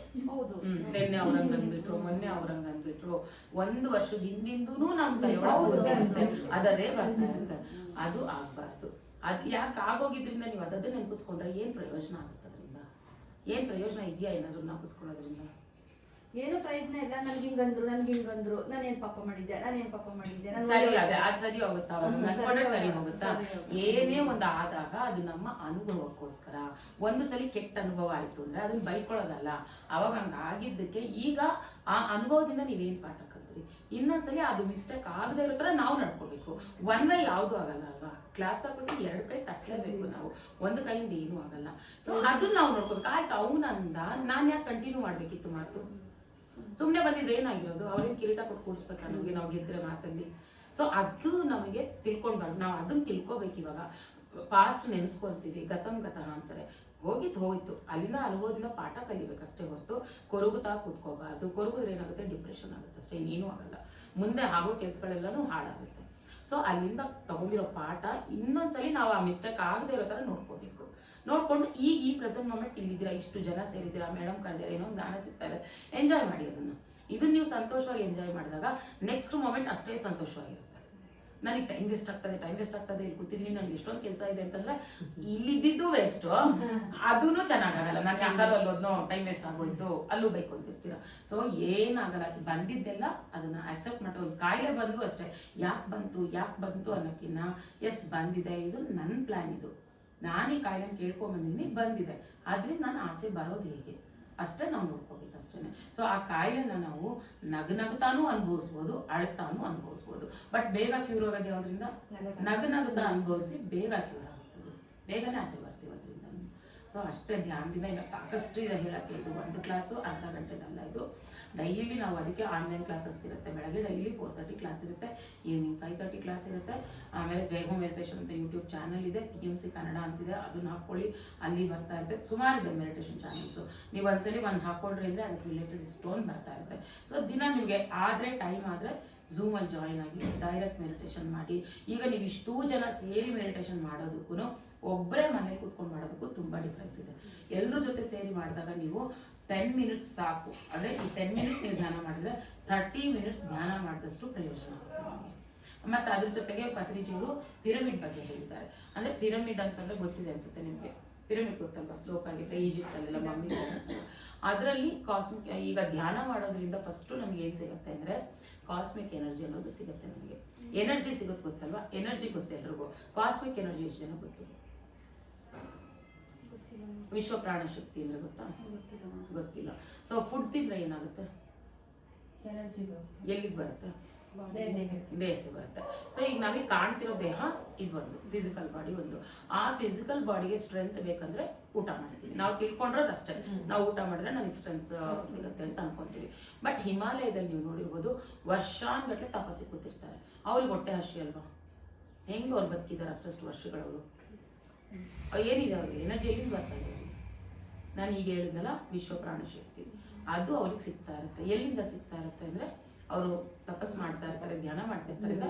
ಈ ಜಾಗ ಇದನ್ನ ಬ್ರಹ್ಮರಂಧ್ರ ಅಂತ ಕರಿತೀವಿ. ನೆತ್ತಿ ಮೇಲ್ಗಡೆ ಚಿಕ್ಕ ಮಕ್ಳು ಒಂದು ಸಾಫ್ಟ್ ಜಾಗ, ಚಿಕ್ಕ ಮಕ್ಳು ಇವಾಗ ನೋಡಿರ್ಬೋದು ನೀವು, ಒಂದು ಬ್ರಹ್ಮರಂಧ್ರ ಆ ಜಾಗ. ಸೊ ಅಲ್ಲಿಂದ ಅವ್ರಿಗೆ ಕಾಸ್ಮಿಕ್ ಎನರ್ಜಿ ಫ್ಲೋ ಆಗ್ತಾ ಇರುತ್ತೆ ಮೈಗೆ. ಈಗ ನಿಮಗೆ ಫ್ಲೋ ಆಗಲ್ವಾ ಹಂಗಾದ್ರೆ? ನಾವು ನೀವೆಲ್ಲ ಹೊರಗಿರ್ತೀವಿ, ನಮಗೆ ಫ್ಲೋ ಆಗಲ್ವಾ ಅಂದ್ರೆ ಆಗುತ್ತೆ. ಬಟ್ ನಮ್ಮ ಮನಸ್ಸಲ್ಲಿ ಗೊಂದಲಬೇಕು ಆದಷ್ಟೇ. ಮನಸ್ಸು ಪ್ರಶಾಂತವಾಗಿಲ್ಲ. ಯಾವಾಗ ಮನಸ್ಸು ಪ್ರಶಾಂತವಾಗಿರುತ್ತೋ ಆಗ ಆ ಎನರ್ಜಿ ನಮ್ಮಲ್ಲಿ ಅಬಂಡೆಂಟ್ ಆಗಿ ಫ್ಲೋ ಆಗುತ್ತೆ. ಇರುತ್ತೆ, ಇಲ್ಲೆಲ್ಲ ಇದೆ, ನಮಗೆ ಹೋಗ್ತಾ ಇರುತ್ತೆ. ಬಟ್ ಎಲ್ಲೋ ಒಂದು ಸ್ವಲ್ಪ ಹೋಗ್ತಾ ಇರುತ್ತೆ ಅಷ್ಟೇ. ಯಾವಾಗ ಕಾಸ್ಮಿಕ್ ಎನರ್ಜಿ ಸಿಗುತ್ತೆ ನಮಗೆ? ನಿದ್ದೆ ಮಾಡಿದಾಗ. ಮಲಗಿರ್ತೀವಲ್ವಾ, ನಾವ್ ಎಲ್ಲೋಗಿರ್ತೀವಿ, ಎದ್ದಾಗ ಗೊತ್ತಾಗುತ್ತೆ ಅಷ್ಟೇ. ಅಲ್ಲಿವರೆಗೂ ನಾವು ಕನಸು ಬೀಳೋರ್ಗಂದ್ರೆ ಕೆಲವ್ರು ಕನಸು ಬೀಳ್ತಾನೆ ಇರುತ್ತೆ, ಕೆಲವರಿಗೆ ನನಗೆ ಕಣ್ಣು ಮುಚ್ಚಿದ್ರೆ ಮತ್ತೆ ಬೆಳಗ್ಗೆ ಎಚ್ಚರ ಆದಾಗ್ಲೇ ಗೊತ್ತು. ಮಧ್ಯದಲ್ಲಿ ಏನಾಗಿರುತ್ತೆ ಏನೂ ಗೊತ್ತಿರಲ್ಲ. ಅವಾಗ ಏನಾಗಿರುತ್ತೆ? ನಮ್ಮೊಳಗಿರೋ ಸೋಲ್ ಎಲ್ಲೋಗಿರುತ್ತೆ ಸೋಲ್? ಏನಾಗಿರುತ್ತೆ ಅದಕ್ಕೆ? ಅದಕ್ಕೆ ನಿದ್ರೆ ಅಂತ ಹೇಳ್ತೀವಿ ಅಷ್ಟೇ. ಅಲ್ಲ, ನಿದ್ರೆ ಸರಿ. ಇವಾಗ ಆ ಸೋಲ್ ಎಲ್ಲೋಗಿರುತ್ತೆ? ಆತ್ಮ ಎಲ್ಲೋಗಿರುತ್ತೆ? ದೇಹ ನಿದ್ದೆ ಮಾಡ್ತೀವಿ. ದೇಹ ನಿದ್ದೆ ಮಾಡ್ತಾ ಇದೆ, ಆತ್ಮ ಎಲ್ಲೋಗಿದೆ? ಸುತ್ತಾಡಕ್ ಹೋಗಿರುತ್ತೆ, ಅದಿರಲ್ಲ ಅಲ್ಲಿ. ನೀವು ಅಬ್ಸರ್ವ್ ಮಾಡಿ, ರಾತ್ರಿ ತುಂಬಾ ಗಂಡ ಹೆಂಡ್ತಿನೋ ಅಥವಾ ಯಾರ ಜೊತೆನೋ ಚೆನ್ನಾಗಿ ಜಗಳ ಆಡ್ಬಿಟ್ಟಿರ್ತೀರ. ಜಗಳ ಆಡಿ ಮಲ್ಕೊಂಡ್ಮೇಲೆ ಬೆಳಗ್ಗೆ ಎದ್ದಾಳಿ ಫ್ರೆಶ್ ಆಗಿರುತ್ತೆ. ಕೆಲವ್ರು ಡ್ರ್ಯಾಗ್ ಮಾಡ್ತಿರ್ತಾರೆ, ಇಲ್ಲ ಅಂತಲ್ಲ, ಬಟ್ ಎಷ್ಟೋ ಸಮಾಧಾನ ಆಗಿರುತ್ತೆ. ನಿನ್ನೆ ರಾತ್ರಿ ಇದ್ದಷ್ಟು ಸಿವಿಯಾರಿಟಿ ಬೆಳಗ್ಗೆ ಇರಲ್ಲ. ಯಾಕಿರಲ್ಲ? ಆ ಸೋಲ್ ಇಡೀ ರಾತ್ರಿ ಅದು ನಿಮ್ಮ ಹತ್ರ ಇರಲ್ಲ. ನಿದ್ದೆ ಬರ್ಲಿಲ್ಲ ಅಂದ್ರೆ ಹೋಯ್ತು, ಅದು ನಿಮ್ ಕರ್ಮ. ನಿದ್ದೆ ಮಾಡಿದ್ರೆ ಕಂಟಿನ್ಯೂ ಆಗುತ್ತೆ. ಯಾರು ಜಗಳ ಎಲ್ಲ ಆಡಿ ನಿದ್ದೆ ಮಾಡ್ಬಿಡ್ತಾರೋ ಆ ಸೋಲ್ ಅಲ್ಲಿ ಇರಲ್ಲ. ಅದು ಆಚೆ ಹೋಗ್ಬಿಟ್ಟಿರ್ತದೆ. ಅದು ಸೂಕ್ಷ್ಮ ಶರೀರಯಾನ ಅಂತಾರೆ. ಅದು ಪಾಡಿಗೆ ಅದೆಲ್ಲೋ ಓಡಾಡ್ಕೊಂತಾ ಇರುತ್ತೆ. ಅದ್ರ ಪಾಡಿಗದು ಅದಕ್ಕೆ ಬೇಕಾಗಿರೋ ಲೋಕಗಳಲ್ಲಿ ಹೋಗಿ ಅದ್ರ ಒಂದು ಏನಂತಾರೆ ಒಂದು ಆತ್ಮ ಬಂಧುಗಳು ಅಲ್ಲೂ ಇರ್ತಾರೆ. ಎಷ್ಟೊಂದು ಜನ ಆ ಥರದವ್ರನ್ನ ಮೀಟ್ ಆಗಿ ಅದ್ರ ಜೊತೆ ಅದು ಖುಷಿಯಾಗಿ ಆರಾಮಾಗಿ, ಮತ್ತೆ ಅದಕ್ಕೇನಾದ್ರು ಸಜೆಷನ್ಸ್ ಬೇಕಂದ್ರೂ ಅಲ್ಲೆಲ್ಲ ಸಿಕ್ಕಿರುತ್ತೆ, ಮಾತಾಡ್ಕೊಂಡು ಆರಾಮಾಗಿ ಬಂದಿರುತ್ತೆ. ಸೊ ಹಂಗಾಗಿ ಬೆಳಗ್ಗೆ ನೀವು ಎದ್ದಾಳಷ್ಟರಲ್ಲಿ ಎಷ್ಟೋ ಒಂಥರ ಸಮಾಧಾನ ಸ್ಥಿತಿಲಿ ಇರ್ತೀರಾ. ನೀವು ಗ್ರಾಜುಯಲ್ ಆಗಿ ಮರಿತೀರಾ ಅದನ್ನ. ಆಕ್ಚುಲಿ ನಾವು ಕೆಣಕೊಂತಿರ್ತೀವಿ, ಬಿಟ್ರೆ ಆತ್ಮದ ನಿಜವಾದ ಸ್ವರೂಪ ಆನಂದ. ಮತ್ತೆ ಅದು ಇಲ್ಲಿ ಬಂದು ಸೇರ್ಕೊಂಡಾಗ ಮತ್ತೆ ಅದು ಮನಸ್ಸು ಅದ್ರ ಮೇಲೆ ಕೆಲಸ ಮಾಡುತ್ತೆ. ಹಂಗಾಗಿ ಮತ್ತೇನೋ ಆತರ ಡ್ರ್ಯಾಗ್ ಆಗೋದು. ಅದಕ್ಕೆ ಮನಸ್ಸನ್ನ ನಾವು ಪ್ರಶಾಂತವಾಗಿದ್ದಾಗ ಬಾಡಿ, ಮೈಂಡ್ ಅಂಡ್ ಸೋಲ್ ಆ ನಾಲ್ಕನ್ನ ನಾವು ಅಲೈನ್ ಆಗಿ ಇಟ್ಕೋಬೇಕು. ಆವಾಗ ನಾವು ಈ ಸ್ಟೇಟಲ್ಲಿ ಇರ್ತೀವಿ. ಏನ್ ಬಂದ್ರು ನಮಗೆ ದುಃಖ ಇದು ಬರಲ್ಲ. ಸೊ ಆ ನಾಲ್ಕು ಅಲೈನ್ಡ್ ಆಗಿರ್ಬೇಕು ಅಂತಂದ್ರೆ ನಾವು ಧ್ಯಾನ ಒಂದೇನೆ ಮಾರ್ಗ, ಧ್ಯಾನ ಮಾಡ್ಬೇಕಿಲ್ಲಿ. ಸೊ ಬಾಡಿ ಕಾಣ್ತಾ ಇದೆ ನಿಮಗೆ, ಆತ್ಮ ಕಾಣ್ತಾ ಇಲ್ಲ ನಿಮಗೆ. ಇನ್ನೊಂದು ಮನಸ್ಸು ಗೊತ್ತಾಗ್ತಾ ಇದೆ. ಮನಸ್ಸು ಗೊತ್ತಾಗ್ತಾ ಇದೆಯಾ ನಿಮಗೆ? ಮನಸ್ಸಿದೆ ಅಂತ ಗೊತ್ತಾಗ್ತಾ ಇದೆಯಾ? ಸೊ ಅದು ನಾವ್ ಅನ್ಕೋಬೇಕು, ನನ್ಗೆ ಅಲ್ಲಿ ಹೋಗಕ್ ಮನ್ಸಾಗ್ತಿದೆ ಅಂತ ನಾವ್ ಅಂತೀವಲ್ಲ. ಅಲ್ಲ, ನೀವು ಮಾಡ್ತಿರೋ ಪ್ರತಿಯೊಂದು ಕೆಲಸ ಎಲ್ಲಿಂದ ಬರ್ತಾ ಇದೆ? ಮನ್ಸಿಂದಾನೆ ತಾನೆ. ಮನ್ಸಿಲ್ಲ ಅಂತ ಹಿಂಗ ಅನ್ಕೊಂಡು ನೀವು ಮಾಡೋದೇ ಮನ್ಸಿಂದ ತಾನೆ. ನಿಮಗೆ ಅನ್ಸಿದ್ದನ್ನೇ ನೀವು ಮಾಡೋದು. ಅಲ್ಲಿ ನಿಮಗೆ ಮನಸ್ಸಿದೆ ಅಂತ ಗೊತ್ತಾಗ್ತಾ ಇದೆ. ಸೊ ಕೆಲವು ಕೆಲಸಗಳು ಒಬ್ಬೊಬ್ರು ಬುದ್ಧಿ ಉಪಯೋಗಿಸ್ತೀರಲ್ವಾ ಕೆಲವು ಕೆಲಸಕ್ಕೆ. ಬುದ್ಧಿ ಇದೆ ಅಂತಂತೂ ಇದೆಯಾ? ಎಲ್ರಿಗೂ ಬುದ್ಧಿ ಇದೆ ಅಂತ ಅನ್ಕೊಂತೀವಲ್ವಾ? ಎಷ್ಟು ಮಟ್ಟಿಗೆ ಇದೆ? ಒಟ್ಟು ಬುದ್ಧಿ ಇದೆ ನನಗೆ ನಾವು ಅನ್ಕೊಂಡಿರ್ತೀವಿ. ಸೊ ನನಗೆ ಬುದ್ಧಿ ಇದೆ ಅಂತ ಗೊತ್ತಾಗ್ತಾ ಇದೆ, ಮನ್ಸಿದೆ ಅಂತ ಗೊತ್ತಾಗ್ತಾ ಇದೆ, ಬಾಡಿ ಇದೆ ಅಂತ ಗೊತ್ತಾಗ್ತಾ ಇದೆ, ಮತ್ತೆ ಇನ್ನೊಂದೇನು ಆತ್ಮ ಇದೆ ಅಂತ ಗೊತ್ತಾಗ್ತಾ ಇದೆ. ಯಾರಿಗ್ ಗೊತ್ತಾಗ್ತಾ ಇದೆ ಅದು? ದೇಹಕ್ಕೆ ಗೊತ್ತಾದ್ರೆ ದೇಹ ಇದೆ ಅಂತ ಗೊತ್ತಾಗುತ್ತೆ. ನಾನ್ ಯಾರು? ನನಗ್ ದೇಹ ಇದೆ ಅಂತ ಗೊತ್ತಾಗ್ತಿದ್ಯಪ್ಪ, ಅಲ್ಲಿಗೆ ನಾನ್ ದೇಹ ಅಲ್ಲ. ಯಾಕೆ ನಾನು ದೇಹ ನೋಡ್ತಾ ಇದ್ದೀನಿ. ದೇಹ ಹೆಂಗಾಗ್ತೀನಿ ನಾನು? ದೇಹ ನೋಡ್ತಾ ಇದೀನಿ ಅಂದ್ರೆ ನನಗೆ ಗೊತ್ತೇ ಆಗ್ಬಾರ್ದಲ್ವಾ? ನಾನ್ ದೇಹ ನೋಡ್ತಾ ಇದೀನಿ ಅಂದ್ರೆ ನಾನ್ ದೇಹ ಅಲ್ಲ. ನನಗ್ ಮನಸ್ಸಿನ ಭಾವನೆಗಳು ಅರ್ಥ ಆಗ್ತಿದೆ ಅಂದ್ರೆ ನಾನ್ ಮನ್ಸಲ್ಲ, ಭಾವನೆನೂ ನಾನಲ್ಲ. ಯಾಕಂದ್ರೆ ನನಗೆ ಗೊತ್ತಾಗ್ತಾ ಇದೆ, ನಾನು ಅಳ್ತಾ ಇದೀನಿ ಗೊತ್ತಾಗ್ತಾ ಇದೆ, ಅಲ್ಲಿ ನಾನು ಅದನ್ನ ನೋಡ್ತಾ ಇದೀನಿ ಅಷ್ಟೇ. ನಾನು ಅದು ಅಲ್ಲ. ಮತ್ತೇನ್ ನಾನು? ಆತ್ಮ ಅಂತ ಗೊತ್ತಾಗ್ತಾ ಇದೆ. ಆ ನೋಡೋ ತತ್ವನೇ ನಾನು ಅಷ್ಟೇ. ಸಾಕ್ಷಿ ಭಾವದಿಂದ ನೋಡೋದೇ ನಾನು ಅಷ್ಟೇ. ನಾನು ಅಂದ್ರೆ ಏನು? ನಾನು ಆತ್ಮ ಅಲ್ಲ, ದೇಹ ಅಲ್ಲ, ಮನಸ್ಸಲ್ಲ, ಬುದ್ಧಿ. ಆ ನಾಲ್ಕು ಇದ್ರೆ ನಾನು ಆಗಿದ್ದೀನಿ. ಬಟ್ ನಿಜವಾದ ನಾನು ಅಂದ್ರೆ ಐ ಆಮ್ ದಟ್ ಅಂತ ಹೇಳ್ತಾರೆ ಉಪನಿಷತ್ಗಳಲ್ಲಿ ಹೇಳೋದು. ನಾನು ಅದೇ. ಏನು ಅದು? ನೋಡೋನು ನಾನು, ಸಾಕ್ಷಿ ತತ್ವದಿಂದ ನೋಡುವವನು ನಾನಷ್ಟೇ. ಎಲ್ಲ ನಮಗೆ ಗೊತ್ತಾಗ ಅಲ್ಲ, ಅದನ್ನ ನೋಡ್ತಾ ಇದ್ದೀರಾ ನೀವು. ಆತ್ಮ ಇದೆ ಅಂತ ಗೊತ್ತಾಗ್ತಾ ಇದೆ ನಿಮಗೆ. ನೋಡೋ ತತ್ವ ಯಾರು? ಆ ಬ್ರಹ್ಮನೇ ನೀವು ಅಷ್ಟೇನೆ. ಬ್ರಹ್ಮನ್ ಏನ್ ಮಾಡ್ತಾ ಇದ್ದಾನ ಅಲ್ಲಿಂದ? ಎಲ್ಲಾನು ನೋಡ್ತಾ ಇದ್ದಾನಲ್ಲಿ. ಸಾಕ್ಷಿ ತತ್ವದಿಂದ ನಾವು ನೋಡ್ತಾ ಇದೀವಿ ಎಲ್ಲಾನು ಅಷ್ಟೇ. ಸೋಲ್ ಅಂತ ಹೇಳ್ತೀವಪ್ಪ, ಸೋಲ್ ಅಂತ ಹೇಳ್ತೀವಿ. ನಾನಲ್ಲ, ನಾನು ಅದು ಅಷ್ಟೇನೆ. ಯಾವ್ದು? ಐ ಆಮ್ ದಟ್ ಅಷ್ಟೇ. ಅಹಂ ಬ್ರಹ್ಮಾಸ್ಮಿ. ಅಹಂ ಬ್ರಹ್ಮಾಸ್ಮಿ ಅಂತಾನೆ ಹೇಳೋದು. ಅಷ್ಟೇ. ಆ ಬ್ರಹ್ಮ ಯಾರು? ನೋಡೋದು ಅಷ್ಟೇ. ಬ್ರಹ್ಮ ಅವನೇ ನೋಡ್ತಾ ಇದ್ದಾನೆ. ಅವನೇ ಸೃಷ್ಟಿ ಮಾಡ್ತಾ ಇದ್ದಾನೆ. ಸೃಷ್ಟಿ ಮಾಡಿರೋದು ಅವನೇ, ನೋಡ್ತಿರೋದು ಅವನೇ. ನಾವ್ ಎರಡಿದೆ ಅನ್ಕೊಂತೀವಲ್ಲಿ, ಸೃಷ್ಟಿನೇ ಬೇರೆ ಅವನೇ ಬೇರೆ, ಎರಡು ಅನ್ಕೊಂತೀವಿ. ಅದ್ವೈತ ಇದು, ದ್ವೈತ ಅಲ್ವೇ ಅಲ್ಲ. ದ್ವೈತ ಅಂದ್ರೆ ಸೃಷ್ಟಿ ಬೇರೆ, ನಾನು ಬೇರೆ. ಅದ್ವೈತದಲ್ಲಿ ನಾನೇ, ಎಲ್ಲ ನಾನೇ ಮಾಡಿರೋದು. ಐ ಆಮ್ ದಟ್ ಅಷ್ಟೇ. ನಾನ್ ಮಾಡೋದೆ. ಬ್ರಹ್ಮನ ಮನಸ್ಸಿಗೆ ಏನ್ ಬೇಕಾಯ್ತೋ ಅದನ್ನ ಸೃಷ್ಟಿ ಮಾಡ್ದ. ತನ್ನ ಮನಸ್ಸಿಗೆ ಏನ್ ಮಾಡ್ಬೇಕು ಅನ್ನಿಸ್ತೋ ಅದನ್ನ ಮಾಡಿದ್ರು ಬ್ರಹ್ಮ. ಸೊ ಅದೇ ತರ ನೀವು ಆ ಬ್ರಹ್ಮನ ಅಂಶ ಆಗಿರೋದಕ್ಕೆ ನೀವೀಗ ಏನು ಬೇಕೋ ಅದನ್ನ ನೀವು ಸೃಷ್ಟಿ ಮಾಡ್ಕೊಳ್ಳೋ ಶಕ್ತಿ ನಿಮ್ಮಲ್ಲಿದೆ. ಏನು ಬೇಕಾದ್ರೂ ನೀವು ಮಾಡ್ಕೋಬಹುದು, ಸೃಷ್ಟಿ ಮಾಡ್ಕೋಬಹುದು. ಅದೆಲ್ಲಿಂದ? ಮನಸ್ಸಿನಿಂದ. ನಿಮ್ಮ ಮನಸ್ಸಿಗೆ ನೀವು ಯಾವಾಗ್ಲೂ ಒಳ್ಳೇದಾಗ್ಬೇಕು, ಒಳ್ಳೇದೇ ಮಾಡ್ಬೇಕು, ಅದೇ ಆಗುತ್ತೆ. ಕೆಟ್ಟದ ಆಲೋಚಿಸ್ತೀರಿ, ಅದೇ ಆಗುತ್ತೆ ನಿಮಗೆ. ಕೆಲವ್ರಿಗೆ ನೀವು ನೋಡಿ, ಒಂದು ಕೆಲ್ಸಕ್ಕೆ ಹೋಗಿ ಗಂಡಸರು ಅದನ್ನ ಫೀಲ್ ಮಾಡಿರ್ಬೋದು. ಕೆಲವ್ರು ಕೆಲ್ಸಕ್ಕೆ ಹೋಗೋರು ಎಷ್ಟು ಕೆಲ್ಸಗಳಿಗೆ ಹೋಗ್ತಾ ಇದ್ರು ಅವ್ರ ಕೆಲ್ಸದಲ್ಲಿ ಸೆಟ್ಲ್ ಆಗಲ್ಲ. ಕೆಲಸ ಬಿಡ್ತಿರ್ತಾರೆ. ಅವ್ರ ಹತ್ರ ಆ ಕಂಪ್ನಿ ಸರಿ ಇಲ್ಲ, ಈ ಕಂಪ್ನಿ ಸರಿ ಇಲ್ಲ, ಬರೀ ಅವ್ರ ಲೈಫ್ ಲಾಂಗ್ ಒಂದ್ ಕಂಪ್ನಿಯಿಂದ ಒಂದ್ ಕಂಪ್ನಿಗೆ ಜಂಪ್ ಹೊಡೆಯೋದೇ ಆಗಿರುತ್ತೆ. ಅವ್ರು ಸೆಟ್ಲ್ ಆಗಿರಲ್ಲ. ಯಾಕೆಂದ್ರೆ ಅವ್ರು ಯಾವಾಗ್ಲೂ ಅದೇ ಮಾತಾಗಿ ನನ್ಗೆ ಇದು ಸೆಟ್ ಆಗಲ್ಲ, ನನ್ಗೆ ಇವ್ ಸರಿ ಇಲ್ಲ, ಅವು ಸರಿ ಇಲ್ಲ, ಅದೇ ಅನ್ಕೊಳ್ತಾ ಇರ್ತಾರೆ. ಅದೇ ಸಿಚುವೇಶನ್ಸ್ ಅವ್ರಿಗೆ ಎದುರಾಗ್ತಾ ಇರುತ್ತೆ. ಅದು ನಾವು ಆಕ್ಸೆಪ್ಟ್ ಮಾಡಿ ಬಿಟ್ಟು ಬಿಟ್ರೆ ನಾವು ಒಳ್ಳೆ ಚೆನ್ನಾಗಿ ಸೆಟ್ಲ್ ಆಗ್ತೀವಿ. ನಾವು ಕಂಪ್ಲೇಂಟ್ಸ್ ಹೇಳ್ತಾನೆ ಇದ್ರೆ ನಾವು ಅದನ್ನೇ ಫೇಸ್ ಮಾಡ್ತಾ ಇರ್ತೀವಿ. ಸೊ ಅದಕ್ಕೆ ಯಾವ್ದು ಬಂದ್ರು ಜಸ್ಟ್ ಆಕ್ಸೆಪ್ಟ್ ಮಾಡಿ ನನ್ನರ್ಥ ಅಲ್ಲಿಂದ ಆಚೆ ಬಂದ್ಬಿಡ್ಬೇಕಷ್ಟೇ. ಆವಾಗ ಅದು ಒಂದು ಸಲ ನೀವು ಯಾವಾಗ ಆಕ್ಸೆಪ್ಟ್ ಮಾಡ್ತೀರೋ ಇನ್ನೊಂದ್ಸಲಿ ನಿಮ್ಗೆ ಅದು ಬರಲ್ಲ. ನನಗೆ ಕಾಯಿಲೆ ಕೊರಗ್ತಾ ಇದ್ರೆ ಕಾಯಿಲೆ ಬರ್ತಾನೆ ಇರುತ್ತೆ. ಆಯ್ತು ಬಂದಿದ್ಯಪ್ಪ ಅಂತ ಅಂದ್ಬಿಟ್ರೆ ಮುಗಿದಾಯ್ತು. ಅದಕ್ಕೆ ಏನಂತ ಈಗ ನಾನು ಅದ್ರಿಂದ ಆಚೆ ಬರ್ತೀವಿ ಅಂದ್ಬಿಡಿ, ಆ ಕಾಯಿಲೆ 2 ದಿನಕ್ಕೆ ಹೋಗ್ಬಿಟ್ಟಿರುತ್ತೆ. ಕಾಡಲ್ಲ, ಕಾಯಿಲೆನೂ ಕಾಡ್ಸಲ್ಲ ನಿಮ್ಮನ್ನ. ಕ್ಯಾನ್ಸರಿಂದ ಧ್ಯಾನ ಮಾಡ್ತಾ ಎಷ್ಟು ಜನ ಕ್ಯಾನ್ಸರಿಂದ ಆಚೆ ಬಂದಿದ್ದಾರೆ. ನಾವು ನೋಡೋ ದೃಷ್ಟಿ, ನಾವು ಮಾತಾಡೋ ರೀತಿ, ನಮ್ಮ ಮನಸ್ಸಿನ ಸಂಕಲ್ಪಗಳು, ಪ್ರತಿಯೊಂದು ಮನಸ್ಸಿನ ಸಂಕಲ್ಪನೆ. ನನಗೆ ಹಿಂಗೆ ಆಗುತ್ತೆ ಅಂದ್ರೆ ನಂಗೆ ಹಾಗೆ ಆಗುತ್ತೆ. ನನಗೆ ಒಳ್ಳೇದೇ ಆಗುತ್ತೆ ಅಂತ ನೀವು ಅನ್ಕೊಳ್ಳಿ, ಒಳ್ಳೇದೇ ಆಗುತ್ತೆ. ನನ್ನ ಸುತ್ತ ಇರೋರು ಒಳ್ಳೆ ಜನ ಅಂತ 4 ಸಲ ಅನ್ಕೊಳ್ಳಿ, ಒಳ್ಳೆ ಜನನೇ ನಿಮಗೆ ಸಿಗ್ತಾರೆ. ನಿಮ್ಮ ಸುತ್ತಿರೋರು ಒಳ್ಳೆಯವ್ರು, ಎಷ್ಟು ಕೆಟ್ಟವ್ರು ಯಾರಿಗೆ ಹೆಂಗಾರು ಆಗಲಿ ನಿಮ್ಮ ಹತ್ರ ಬರೋಷ್ಟು ಅವ್ರು ಒಳ್ಳೆಯವರಾಗಿರ್ತಾರೆ. ಯಾಕೆಂದ್ರೆ ನಿಮ್ಮ ಮನಸ್ಸಿನ ಭಾವನೆ ಆ ಥರ ಇದೆ. ನನ್ನ ಸುತ್ತು ಬರೋರು ಒಳ್ಳೆಯವರು, ನನ್ನ ಜೊತೆ ಇರೋರೆಲ್ಲ ಒಳ್ಳೆಯವರು, ನನ್ನ ಜೊತೆ ಇರೋರೆಲ್ಲ ನನ್ನನ್ನು ಪ್ರೀತಿಯಿಂದ ನೋಡ್ಕೊತಾರೆ. ಅದೇ ಥರ ನಾನು ಎಲ್ಲರೂ ಪ್ರೀತಿಸ್ತೀನಿ. ಈ ಥರ ನಾವು ಯಾವಾಗ ಒಳ್ಳೆ ಭಾವನೆ ಬೆಳೆಸ್ಕೊತಾ ಬರ್ತೀವೋ ನಿಮ್ಮ ಸುತ್ತು ಖಂಡಿತ ಯಾವಾಗಲೂ ನೀವು ಒಳ್ಳೇದೇ ಆಗ್ತಾ ಇರುತ್ತೆ. ಒಂದು ನೋವು ಅನ್ನೋದು ನಿಮ್ಗೆ ಯಾವತ್ತೂ ಇರಲ್ಲ. ಸೊ ಸ್ವಲ್ಪ ಬರ್ಬೋದು, ಬಟ್ ಆ ಕ್ಷಣದಲ್ಲಿ ಬೇಗ ಆಚೆ ಬರ್ತಿರೋದು. ಸೊ ಅರಿಷಡ್ ವರ್ಗಗಳು ಗೊತ್ತಲ್ವಾ? ಏನು ಅರಿಷಡ್ ವರ್ಗಗಳು? ಅರಿಷಡ್ ವರ್ಗಗಳು ಗೊತ್ತಿಲ್ಲ ಯಾರಿಗೆ ಗೊತ್ತ? ಅರಿಷಡ್ ವರ್ಗ ಒಳ್ಳೆದ ಕೆಟ್ಟದ? ಅವೆಲ್ಲ ಕೆಟ್ಟದ? ಎಲ್ಲ ಇರ್ಬೇಕಲ್ಲ. ರುಚಿಗಳು, ಷಡ್ರುಚಿಗಳು ಯಾಕೆ ಬೇಕು? ಕೆಟ್ಟದ ಅವೆಲ್ಲ. ಬರೀ ಖಾರ ಜಾಸ್ತಿ ತಿಂದ್ರೆ ಕೆಟ್ಟದು, ಬರೀ ಹುಳಿ ಜಾಸ್ತಿ ತಿಂದ್ರೆ ಕೆಟ್ಟದು. ಎಲ್ಲ ಸಮವಾಗಿದ್ರೆ ಅಲ್ವಾ? ಅದೇ ತರನೇ ಇದನ್ನು ಅರಿಷಡ್ ವರ್ಗಗಳು ಕೆಟ್ಟದಲ್ಲ. ಎಲ್ಲ ಬೇಕು. ಆ ಸಮಯಕ್ಕೆ ಎಷ್ಟು ಬೇಕೋ ಅಷ್ಟೆಲ್ಲಾನು ಬೇಕು. ಅದು ಬ್ಯಾಲೆನ್ಸ್ಡ್ ಆಗಿರ್ಬೇಕು. ಯಾವ ಒಂದು ಜಾಸ್ತಿ ಆಗ್ಬಾರ್ದು. ಗುಣಗಳು ಗೊತ್ತಾ? ತ್ರಿಗುಣಗಳು ಗೊತ್ತಾ? ಗುಣಗಳು ಗೊತ್ತಾ? ತಮೋ ರಜ ತಾಮಸ ಗುಣ ಅವೆಲ್ಲ ಗೊತ್ತಾ? ರಜೋಗುಣ, ಸಾತ್ವಿಕ ಗುಣ, ಶುದ್ಧ ಸಾತ್ವಿಕ ಗುಣ. ರಾಮಂಗೆ ಏನ್ ಗುಣ? ಸಾತ್ವಿಕನ ನಿರ್ಗುಣನ? ಭಗವಂತನೂ ನಿರ್ಗುಣ ಅಂತೀವಲ್ವಾ? ನಿರ್ಗುಣ ಅಂದ್ರೆ ಏನು? ಗುಣನೇ ಇಲ್ವಾ ಅವರಿಗೆ? ಅಲ್ಲ, ಗುಣ ಮೀರಿದವನು ಅಂದ್ರೆ ಪರ್ಟಿಕ್ಯುಲರ್ಲಿ ಇದೇ ಗುಣ ಅಂತ ಹೇಳಕ್ಕಾಗಲ್ಲ ಅಂತ. ಬ್ಯಾಲೆನ್ಸ್ಡ್ ಆಗಿರುತ್ತೆ. 3 ಗುಣನೂ ಇರುತ್ತೆ.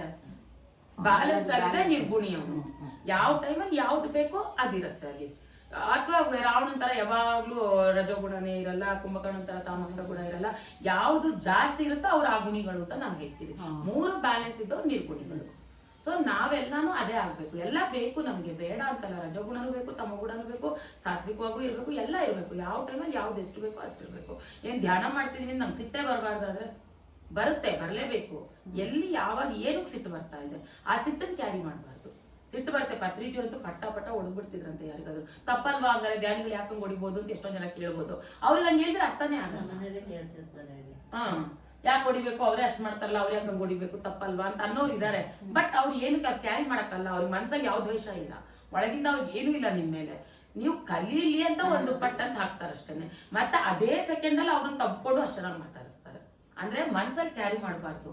ಯಾರತ್ರ ನೀವು ಮಗಂಗೂ ಅಷ್ಟೇ ಬೈರಿ ಹೊಡೀರಿ ಮಕ್ಳಿಗೆ ಬೆಳೆಸಕ್ಕೋಸ್ಕರ, ಬಟ್ ಅದನ್ನ ಕ್ಯಾರಿ ಮಾಡಬಾರ್ದು. ಒಂದು ಬೆಟ್ಟ ಹಾಕ್ತೀರಾ, ದ್ವೇಷ ಸಾಕ್ಸಲ್ಲ ಅಲ್ವಾ ಮಕ್ಳ ಜೊತೆ. ಬೆಟ್ಟ ಹಾಕಿದ್ಮೇಲೆ ನಾವು ಮತ್ತೆ ಮಾಮೂಲಿ 1 ನಿಮಿಷಕ್ಕೆ ಮರ್ತೋಗ್ತೀವಿ, ಚೆನ್ನಾಗಿ ಮಾತಾಡಿಸ್ತೀವಿ. ಆ ಪ್ರೀತಿ ಎಲ್ಲರ ಜೊತೆನೂ ಇರ್ಬೇಕು. ನನಗೆ ಎಲ್ಲ ಯಾವ ಟೈಮಲ್ಲಿ ಎಷ್ಟು ಬೇಕೋ ಅಷ್ಟಿರಬೇಕು. ಸಮವಾಗಿರ್ಬೇಕು, ಬ್ಯಾಲೆನ್ಸ್ಡ್ ಆಗಿರ್ಬೇಕು ಅಷ್ಟೇ. ಸೊ ಇದೆಲ್ಲ ನಾವು ಧ್ಯಾನ ಮಾಡ್ತಾ ಮಾಡ್ತಾ ಇದು ಅರ್ಥ ಆಗ್ತಾ ಹೋಗುತ್ತೆ. ನೆಕ್ಸ್ಟು ಧ್ಯಾನ ಮಾಡ್ತಾ ದಿನೇ ಈ ಥರ ಸ್ವಾಧ್ಯಾಯಗಳು ಕೇಳ್ತಾ ಇದ್ರೆ ನಿಮ್ಗೆ ಎಷ್ಟೋ ನಿಮ್ಮೆಲ್ಲ ಚೇಂಜಸ್ ಬರುತ್ತೆ. ನಾವು ದೊಡ್ಡ ತಪ್ಪು ಮಾಡೋದೇನು, ನಮ್ಮ ಜೊತೆ ಇರೋರನ್ನ ಚೇಂಜ್ ಮಾಡಕ್ ನೋಡ್ತೀವಿ ನಾವು, ಅಲ್ವಾ? ಎಲ್ಲರೂ ಹಂಗೆ ತಾನೆ, ಬೇರೆಯವ್ರನ್ನ ಚೇಂಜ್ ಮಾಡಕ್ ಹೋಗ್ತೀವಿ. ಬಟ್ ನಾನು ಚೇಂಜ್ ಆಗಬೇಕು ಅಂತ ಎಷ್ಟು ಜನ ಅನ್ಕೊಂಡಿದ್ದೀರಾ? ಅನ್ಕೊಳ್ಳೋದೇ ಇಲ್ಲ. ನಾನು ಸರಿ, ನಾನು ಪರ್ಫೆಕ್ಟ್ ಆಗಿ. ಸೊ ಅವ್ರನ್ನ ಚೇಂಜ್ ಮಾಡೋದಲ್ಲ, ನಾವು ಫಸ್ಟ್ ಬದಲಾಗಬೇಕು. ಆವಾಗ ಎಲ್ಲರೂ ಚೆನ್ನಾಗಿ ಬರ್ತಾರೆ. ನಮಗೆ ನೋಡೋರೆಲ್ಲನೂ ಆ ಕಂಪ್ಲೇಂಟ್ಸ್ ಹೊರಟೋಗ್ಬಿಟ್ಟಿರುತ್ತೆ. ಸೊ ನೀವು ಇವತ್ತಿನ ಹೊಸಬ್ರು ಯಾರು ಧ್ಯಾನಕ್ಕೆ ಬಂದಿದ್ದೀರೋ 41 ದಿನ ಕಂಟಿನ್ಯೂಸ್ ಧ್ಯಾನ ಮಾಡಿ. ನಿಮ್ಮಲ್ಲಿ ಎಷ್ಟು ಚೇಂಜಸ್ ಆಗುತ್ತೆ ನೀವೇ ನೋಡ್ಕೊಳ್ಳಿ. ಮೇಡಮ್ ಜೊತೆಗೆ ಬನ್ನಿ, ಮೇಡಮ್ ಮನೇಲೆ ಕೂತ್ಕೊಳ್ಳಿ. ಒಂದು ಟೈಮ್ ನೀವು ಫಿಕ್ಸ್ ಮಾಡ್ಕೊಳ್ಳಿ, ಎಲ್ರಿಗೂ ಫ್ರೀ ಆಗೋ ಟೈಮು. ಒಂದು 1/4 ಗಂಟೆ ಮಾಡಿ, 20 ನಿಮಿಷ ಮಾಡಿ, ಎಷ್ಟೊತ್ತಾಗುತ್ತೋ ಅಷ್ಟೊತ್ತು ಮಾಡಿ. ನಮ್ಮ ಗುರುಗಳ ಪ್ರಕಾರ ನಿಮ್ಮ ಏಜ್ ಎಷ್ಟಿದೆಯೋ ಅಷ್ಟು ನಿಮಿಷ ನೀವು ಮಾಡಬೇಕು ಧ್ಯಾನ. ಆಮೇಲೆ ಜಾಸ್ತಿ ಮಾಡ್ಕೊಳ್ಳಿ. ಜಾಸ್ತಿಗೆ ಲಿಮಿಟೇಷನ್ ಇಲ್ಲ, ಮಿನಿಮಮ್ ನಿಮ್ಮ ಏಜ್ ಅಷ್ಟು ಮಾಡಿ. ಆವಾಗ ನಿಮ್ಗೆ ಅದ್ರದ್ದೊಂದು ಏನು ನಿಮಗೆ ಯೂಸಸ್ ಗೊತ್ತಾಗಬೇಕಲ್ಲ, ಅದ್ರ ಬೆನಿಫಿಟ್ಸು ಗೊತ್ತಾಗಬೇಕಂದ್ರೆ ನಿಮ್ಮ ವಯಸ್ಸಷ್ಟು ನೀವು ಧ್ಯಾನ ಮಾಡಿ 41 ದಿನ ಮಂಡಲ ಧ್ಯಾನ ಅಂತ ನಾವೀಗ ಏನಕ್ಕೆ ಮಾಡ್ತಾ ಇದೀವಿ? ಇಷ್ಟು ಜನ ಬಂದಿದ್ದಾರೆ, ಇವರೆಲ್ಲ ಗೊತ್ತು, ಧ್ಯಾನ ಮಾಡಕ್ಕೆ ಎಲ್ಲರಿಗೂ ಗೊತ್ತು. ಅಂದ್ರೂ ಯಾಕೆ ಬರ್ತಾ ಇದ್ದಾರೆ ಇಲ್ಲಿಗೆ? ಗ್ರೂಪ್ ಇಂದು ಆ ಗ್ರೂಪ್ ಮೆಡಿಟೇಷನ್, ಗ್ರೂಪ್ ಎನರ್ಜೀಸು, ಎಲ್ಲಿ ಆಫ್ಲೈನ್ ಮೆಡಿಟೇಷನ್ಸ್ ಈ ಥರ ಆಗ್ತಾ ಇದ್ರೆ ಹೋಗಿ ಮಾಡಿ ಜನಗಳ ಜೊತೆ. ಒಬ್ರದ್ದು ಜಾಸ್ತಿ ಫ್ರೀಕ್ವೆನ್ಸಿ ಇರುತ್ತೆ, ಒಬ್ರದ್ದು ಕಡಿಮೆ ಫ್ರೀಕ್ವೆನ್ಸಿ ಇರುತ್ತೆ. ಸೊ ಆ ಜಾಸ್ತಿ ಫ್ರೀಕ್ವೆನ್ಸಿ ಇರೋದು ನಿಮಗೆ ಅದರಿಂದ ಲಾಭ ಆಗುತ್ತೆ, ಕಡಿಮೆ ಇರೋರಿಗೆ ಆ ಫ್ರೀಕ್ವೆನ್ಸಿ ನಿಮಗೆ ಸಿಗುತ್ತೆ, ಬ್ಯಾಲೆನ್ಸ್ಡ್ ಆಗುತ್ತೆ. ಅಲ್ಲಿ ಮತ್ತೆ ಎನರ್ಜೀಸ್ ಚೆನ್ನಾಗಿರುತ್ತೆ ಎಲ್ಲರದು, ಯಾರು ಜಾಸ್ತಿ ಯಾರು ಕಡಿಮೆ ಗೊತ್ತಿಲ್ಲ. ಸೊ ನೀವು ಯಾವಾಗ ಗ್ರೂಪಲ್ಲಿ ಕೂತ್ಕೊಂಡು ಮಾಡ್ತೀರೋ ಅದು ಬ್ಯಾಲೆನ್ಸ್ಡ್ ಆಗಿರುತ್ತೆ, ಎನರ್ಜೀಸ್ ಚೆನ್ನಾಗಾಗುತ್ತೆ. ಮೆಡಿಟೇಷನ್ ಒಬ್ಬರೇ ಮಾಡೋದಕ್ಕಿಂತ ಗ್ರೂಪ್ ಮೆಡಿಟೇಷನ್ಸ್ ಚೆನ್ನಾಗಾಗುತ್ತೆ. ಸೊ ಈಗೆಲ್ಲ ಸ್ವಲ್ಪ ಹೊತ್ತು ಧ್ಯಾನ ಮಾಡೋಣ. ಸೊ ನಾನು ಆಗಲೇ ಹೇಳ್ತೀನಿ ಹಲವಾರು ಥರ ಧ್ಯಾನಗಳಿದೆ, ಬಟ್ ಇವತ್ತು ನಾವು ಮಾಡ್ತಾ ಇರೋದು ಆನಾಪಾನಸತಿ ಧ್ಯಾನ ಅಂತ. ಅದನ್ನ ಬ್ರೆತ್ ಮೆಡಿಟೇಷನ್ ಅಂತ ಹೇಳ್ತೀವಿ. ಆನಾ ಅಪಾನ ಸತಿ. ಆನ ಅಂದ್ರೆ ಅದು ಪಾಳಿ ಭಾಷೆ, ಗೌತಮ ಬುದ್ಧ ಅವರು ಅದನ್ನ ಇದು ಮಾಡಿದ್ದಲ್ವಾ. ಸೊ ಪಾಳಿ ಭಾಷೆಯಲ್ಲಿ ಆನ ಅಂದ್ರೆ ಇನ್ ಬ್ರೆತ್, ಅಪಾನ ಅಂದ್ರೆ ಔಟ್ ಬ್ರೆತ್, ಅಂದ್ರೆ ಉಚ್ಛ್ವಾಸ ನಿಶ್ವಾಸ. ಸತಿ ಅಂತಂದ್ರೆ ವೈಫ್ ಅಲ್ವಾ? ಸತಿ ಅಂತಂದ್ರೆ ಯಾರು ವೈಫ್? ಇಲ್ಲಿ ಆನಾಪಾನ ಸತಿ ಅಂತಂದ್ರೆ ಏನಂದ್ರೆ ಆ ಉಸಿರಾಟದ ಜೊತೆ ಕೂಡಿಕೊಂಡಿರೋದು, ಯಾವಾಗ್ಲೂ ಉಸಿರಾಟದ ಜೊತೆ. ಗಂಡ ಹೆಂಡತಿ ಹೇಳು, ಗಂಡನ ಜೊತೆ ಹೆಂಡತಿ ಯಾವಾಗ್ಲೂ ಇರ್ತಾಳೆ ಅಂತ. ಅದೇ ತರ ಶ್ವಾಸದ ಜೊತೆ ಸದಾ ಇರೋದು ಸತಿ ಅಂದ್ರೆ. ಶ್ವಾಸದ ಜೊತೆನೇ ನಾವಿರ್ಬೇಕು. ಆಗ್ಲೇ ಹೇಳಿದೆ, ಪಾಸ್ಟ್ಗೆ ಹೋಗ್ಬಾರ್ದು, ಫ್ಯೂಚರ್ಗೆ ಹೋಗ್ಬಾರ್ದು, ಪ್ರೆಸೆಂಟಲ್ಲಿ ಇರಬೇಕು. ಪ್ರೆಸೆಂಟಲ್ಲಿ ಇರೋದು ಹೇಗೆ? ನಿಮ್ಮ ಶ್ವಾಸದ ಜೊತೆ ನೀವಿದ್ರೆ ಪ್ರೆಸೆಂಟಲ್ಲಿ ಇದ್ದಂಗೆ ಅಷ್ಟೇ, ಏನಿಲ್ಲ. ಶ್ವಾಸದ ಜೊತೆ ಇರಿ, ಅಡುಗೆ ಮಾಡುವಾಗಲೂ ಅಷ್ಟೇ ನಿಮ್ಮ ಬ್ರೆತ್ ಜೊತೆ ನೀವಿರಿ. ಯಾರನ್ನೂ ಬೈಕೊಂಡು ಅಡುಗೆ ಮಾಡಬೇಡಿ, ಸಮಾಧಾನವಾಗಿ ನಿಮ್ಮ ಬ್ರೆತ್ ಜೊತೆ ನೀವಿರ್ತಾ ಅಡುಗೆ ಮಾಡಿ. ಬರಿತಾ ಇದ್ದೀರಾ, ನಿಮ್ಮ ಬ್ರೆತ್ತನ್ನು ಗಮನಿಸ್ಕೊಂಡು ಬರೀರಿ. ಓದ್ತಿದ್ದೀರಾ, ನಿಮ್ಮ ಬ್ರೆತ್ತನ್ನು ಗಮನಿಸ್ಕೊಳ್ಳಿ. ಅಷ್ಟು ಮಾಡಿದ್ರೆ ನೀವು ಪ್ರೆಸೆಂಟ್ ಮೊಮೆಂಟಲ್ಲಿ ಇದ್ದೀರಾ ಅಂತ ಅರ್ಥ. ಅಷ್ಟೇ. ಸಾಕಷ್ಟು ಡೌಟ್ಸ್ ಬರುತ್ತೆ, ಮಾಡ್ತಾ ಮಾಡ್ತಾ ನಿಮಗೆ ಅರ್ಥ ಆಗ್ತಾ ಇರುತ್ತೆ. ತುಂಬ ಇದೆ ಇನ್ನು ಇದು. ಸೊ ಈ 7 ದಿನ ನಾವು ಸಪ್ತಾಹ ಒಂದೊಂದು ಮನೇಲಿ ಒಂದೊಂದು ವಿಷಯ ಏನು ಬರುತ್ತೋ ಅದು ಹೇಳ್ತಾ ಇರ್ತೀವಿ. ಅಟೆಂಡ್ ಮಾಡಿದವ್ರಿಗೆ ಅದು ಗೊತ್ತಾಗ್ತಾ ಇರುತ್ತೆ, ಇಲ್ಲ ಕ್ಲಾಸಸ್ ಆನ್ಲೈನಲ್ಲಿ ಇರುತ್ತೆ, ಅದು ಕೇಳಿಸ್ಕೊಳ್ತಾ ಇದ್ರು ನಿಮ್ಗೆ ಅರ್ಥ ಆಗ್ತಾ ಬರುತ್ತೆ. ಅಲ್ಲ, ನಮ್ಗೆ ಫಸ್ಟ್ ಏನು ಮಾಡಬೇಕು? ಈಗ ಮಾಡಿಸ್ತೀವಿ. ಕಣ್ಣು ಫಸ್ಟ್ ಏನಿಲ್ಲ, ಆನಾಪಾನಸತಿ ಅಂದರೆ ಬ್ರೆತ್ ಮೆಡಿಟೇಷನ್ ಅಂತ ಹೇಳ್ತೀವಿ. ಇದಕ್ಕೆ ತುಂಬ ಥರದ್ದು ಮೆಡಿಟೇಷನ್ಸ್ ಇದೆ. ಇದನ್ನ ಬ್ರೆತ್ ಮೆಡಿಟೇಷನ್ ಅಂತೀವಿ, ಅಥವಾ ಪಾಳಿ ಭಾಷೆಯಲ್ಲಿ ಆನಾಪಾನಸತಿ ಧ್ಯಾನ. ಆನ ಅಂತಂದ್ರೆ ಇನ್ ಬ್ರೆತ್, ಅಪಾನ ಅಂದ್ರೆ ಔಟ್ ಬ್ರೆತ್.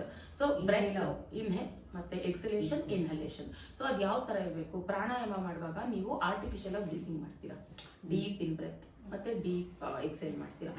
ಈ ಧ್ಯಾನದಲ್ಲಿ ಅದಲ್ಲ, ನ್ಯಾಚುರಲ್ ಬ್ರೆತ್. ಈಗ ನೀವು ಇಲ್ಲಿ ಕುತ್ಕೊಂಡಿದ್ರಿ, ಇಷ್ಟೊತ್ತು ಕುತ್ಕೊಳ್ತಿದ್ರಿ, ಯಾರು ಬ್ರೆತ್ತನ್ನು ಗಮನಿಸಿದ್ರ? ಅದ್ರ ಪಾಡಿಗೆ ಅದು ನಡೀತಿತ್ತು. ಯಾವತ್ತೂ ನಾವು ಗಮನಿಸಲ್ಲ, ಅದ್ರ ಪಾಡಿಗೆ ಅದು ನಡೀತಾ ಇರುತ್ತೆ, ನಾವೇನು ಗಮನಿಸಕ್ಕೆ ಹೋಗಲ್ಲ.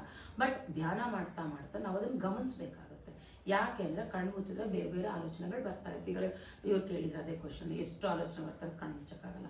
ಏನು ಮಾಡ್ಬೇಕು ಅವಾಗ ಅಂದರೆ ಬ್ರೆತ್ತನ್ನು ಗಮನಿಸ್ಬೇಕು ಅಷ್ಟೇ. ಡೀಪ್ ಬ್ರೆತ್ ಅವೇನು ಬೇಡ, ಜಸ್ಟ್ ನ್ಯಾಚುರಲ್ ಬ್ರೆತ್ತನ್ನು ಗಮನಿಸ್ಕೊಳ್ಳಿ ಅಷ್ಟೇ, ಏನೂ ಇಲ್ಲ. ಆ ಅವೇರ್ನೆಸ್ಸಲ್ಲಿ ನಾನೀಗ ಧ್ಯಾನಕ್ಕೆ ಕೊಡ್ತಾ ಇದ್ದೀನಿ, ನನಗೆ ಆಲೋಚನೆಗಳು ಬಂದಾಗ ಜ್ಞಾಪಿಸ್ಕೊಳ್ಳಿ, ಓ ನಾನು ಉಸಿರಾಟದ ಕಡೆ ಬರಬೇಕು. ನೀವು ಡೀಪಾಗಿ ಹೋಗ್ಬಿಟ್ಟಿದ್ರೆ ಹೆದರ್ಕೊಂಡು ಅಯ್ಯೋ ನನ್ನ ಬ್ರೆತ್ ಕಡೆ ಇಲ್ಲ ಅಂತ ಬರೋದು ಬೇಡ. ಯಾರು ಡೀಪಾಗಿ ಹೋಗಿಲ್ಲ, ಆಲೋಚನೆ ಬರ್ತಾ ಇದೆ, ಅವ್ರು ಮಾತ್ರ ಬ್ರೆತ್ತನ್ನು ಗಮನಿಸಿ ಅಷ್ಟೇ, ಇನ್ನೇನಿಲ್ಲ. ಇಲ್ಲಿ ಯಾವ ಬೀಜಾಕ್ಷರಿ ಮಂತ್ರ ಇಲ್ಲ, ಯಾವ ದೇವ್ರನ್ನ ಜ್ಞಾಪಿಸ್ಕೋಬೇಕು ಅನ್ನೋದಿಲ್ಲ. ದೇವ್ರನ್ನ ಜ್ಞಾಪಿಸ್ಕೊಂಡ್ರೆ ಮತ್ತೆ ಮನಸ್ಸು ಕೆಲಸ ಮಾಡ್ತಾ ಇರುತ್ತೆ. ಧ್ಯಾನ ಅಂದರೆ ಮನಸ್ಸು ಖಾಲಿ ಆಗಿರುವಂಥದ್ದು, ಮನಸ್ಸಲ್ಲಿ ಏನು ಇರಬಾರ್ದು, ಅದು ಧ್ಯಾನ. ನಾನು ಜಪ ಮಾಡ್ತೀನಿ ಅಂದರೆ ಜಪಕ್ಕೂ ಧ್ಯಾನಕ್ಕೂ ತುಂಬ ಡಿಫ್ರೆನ್ಸ್ ಇದೆ.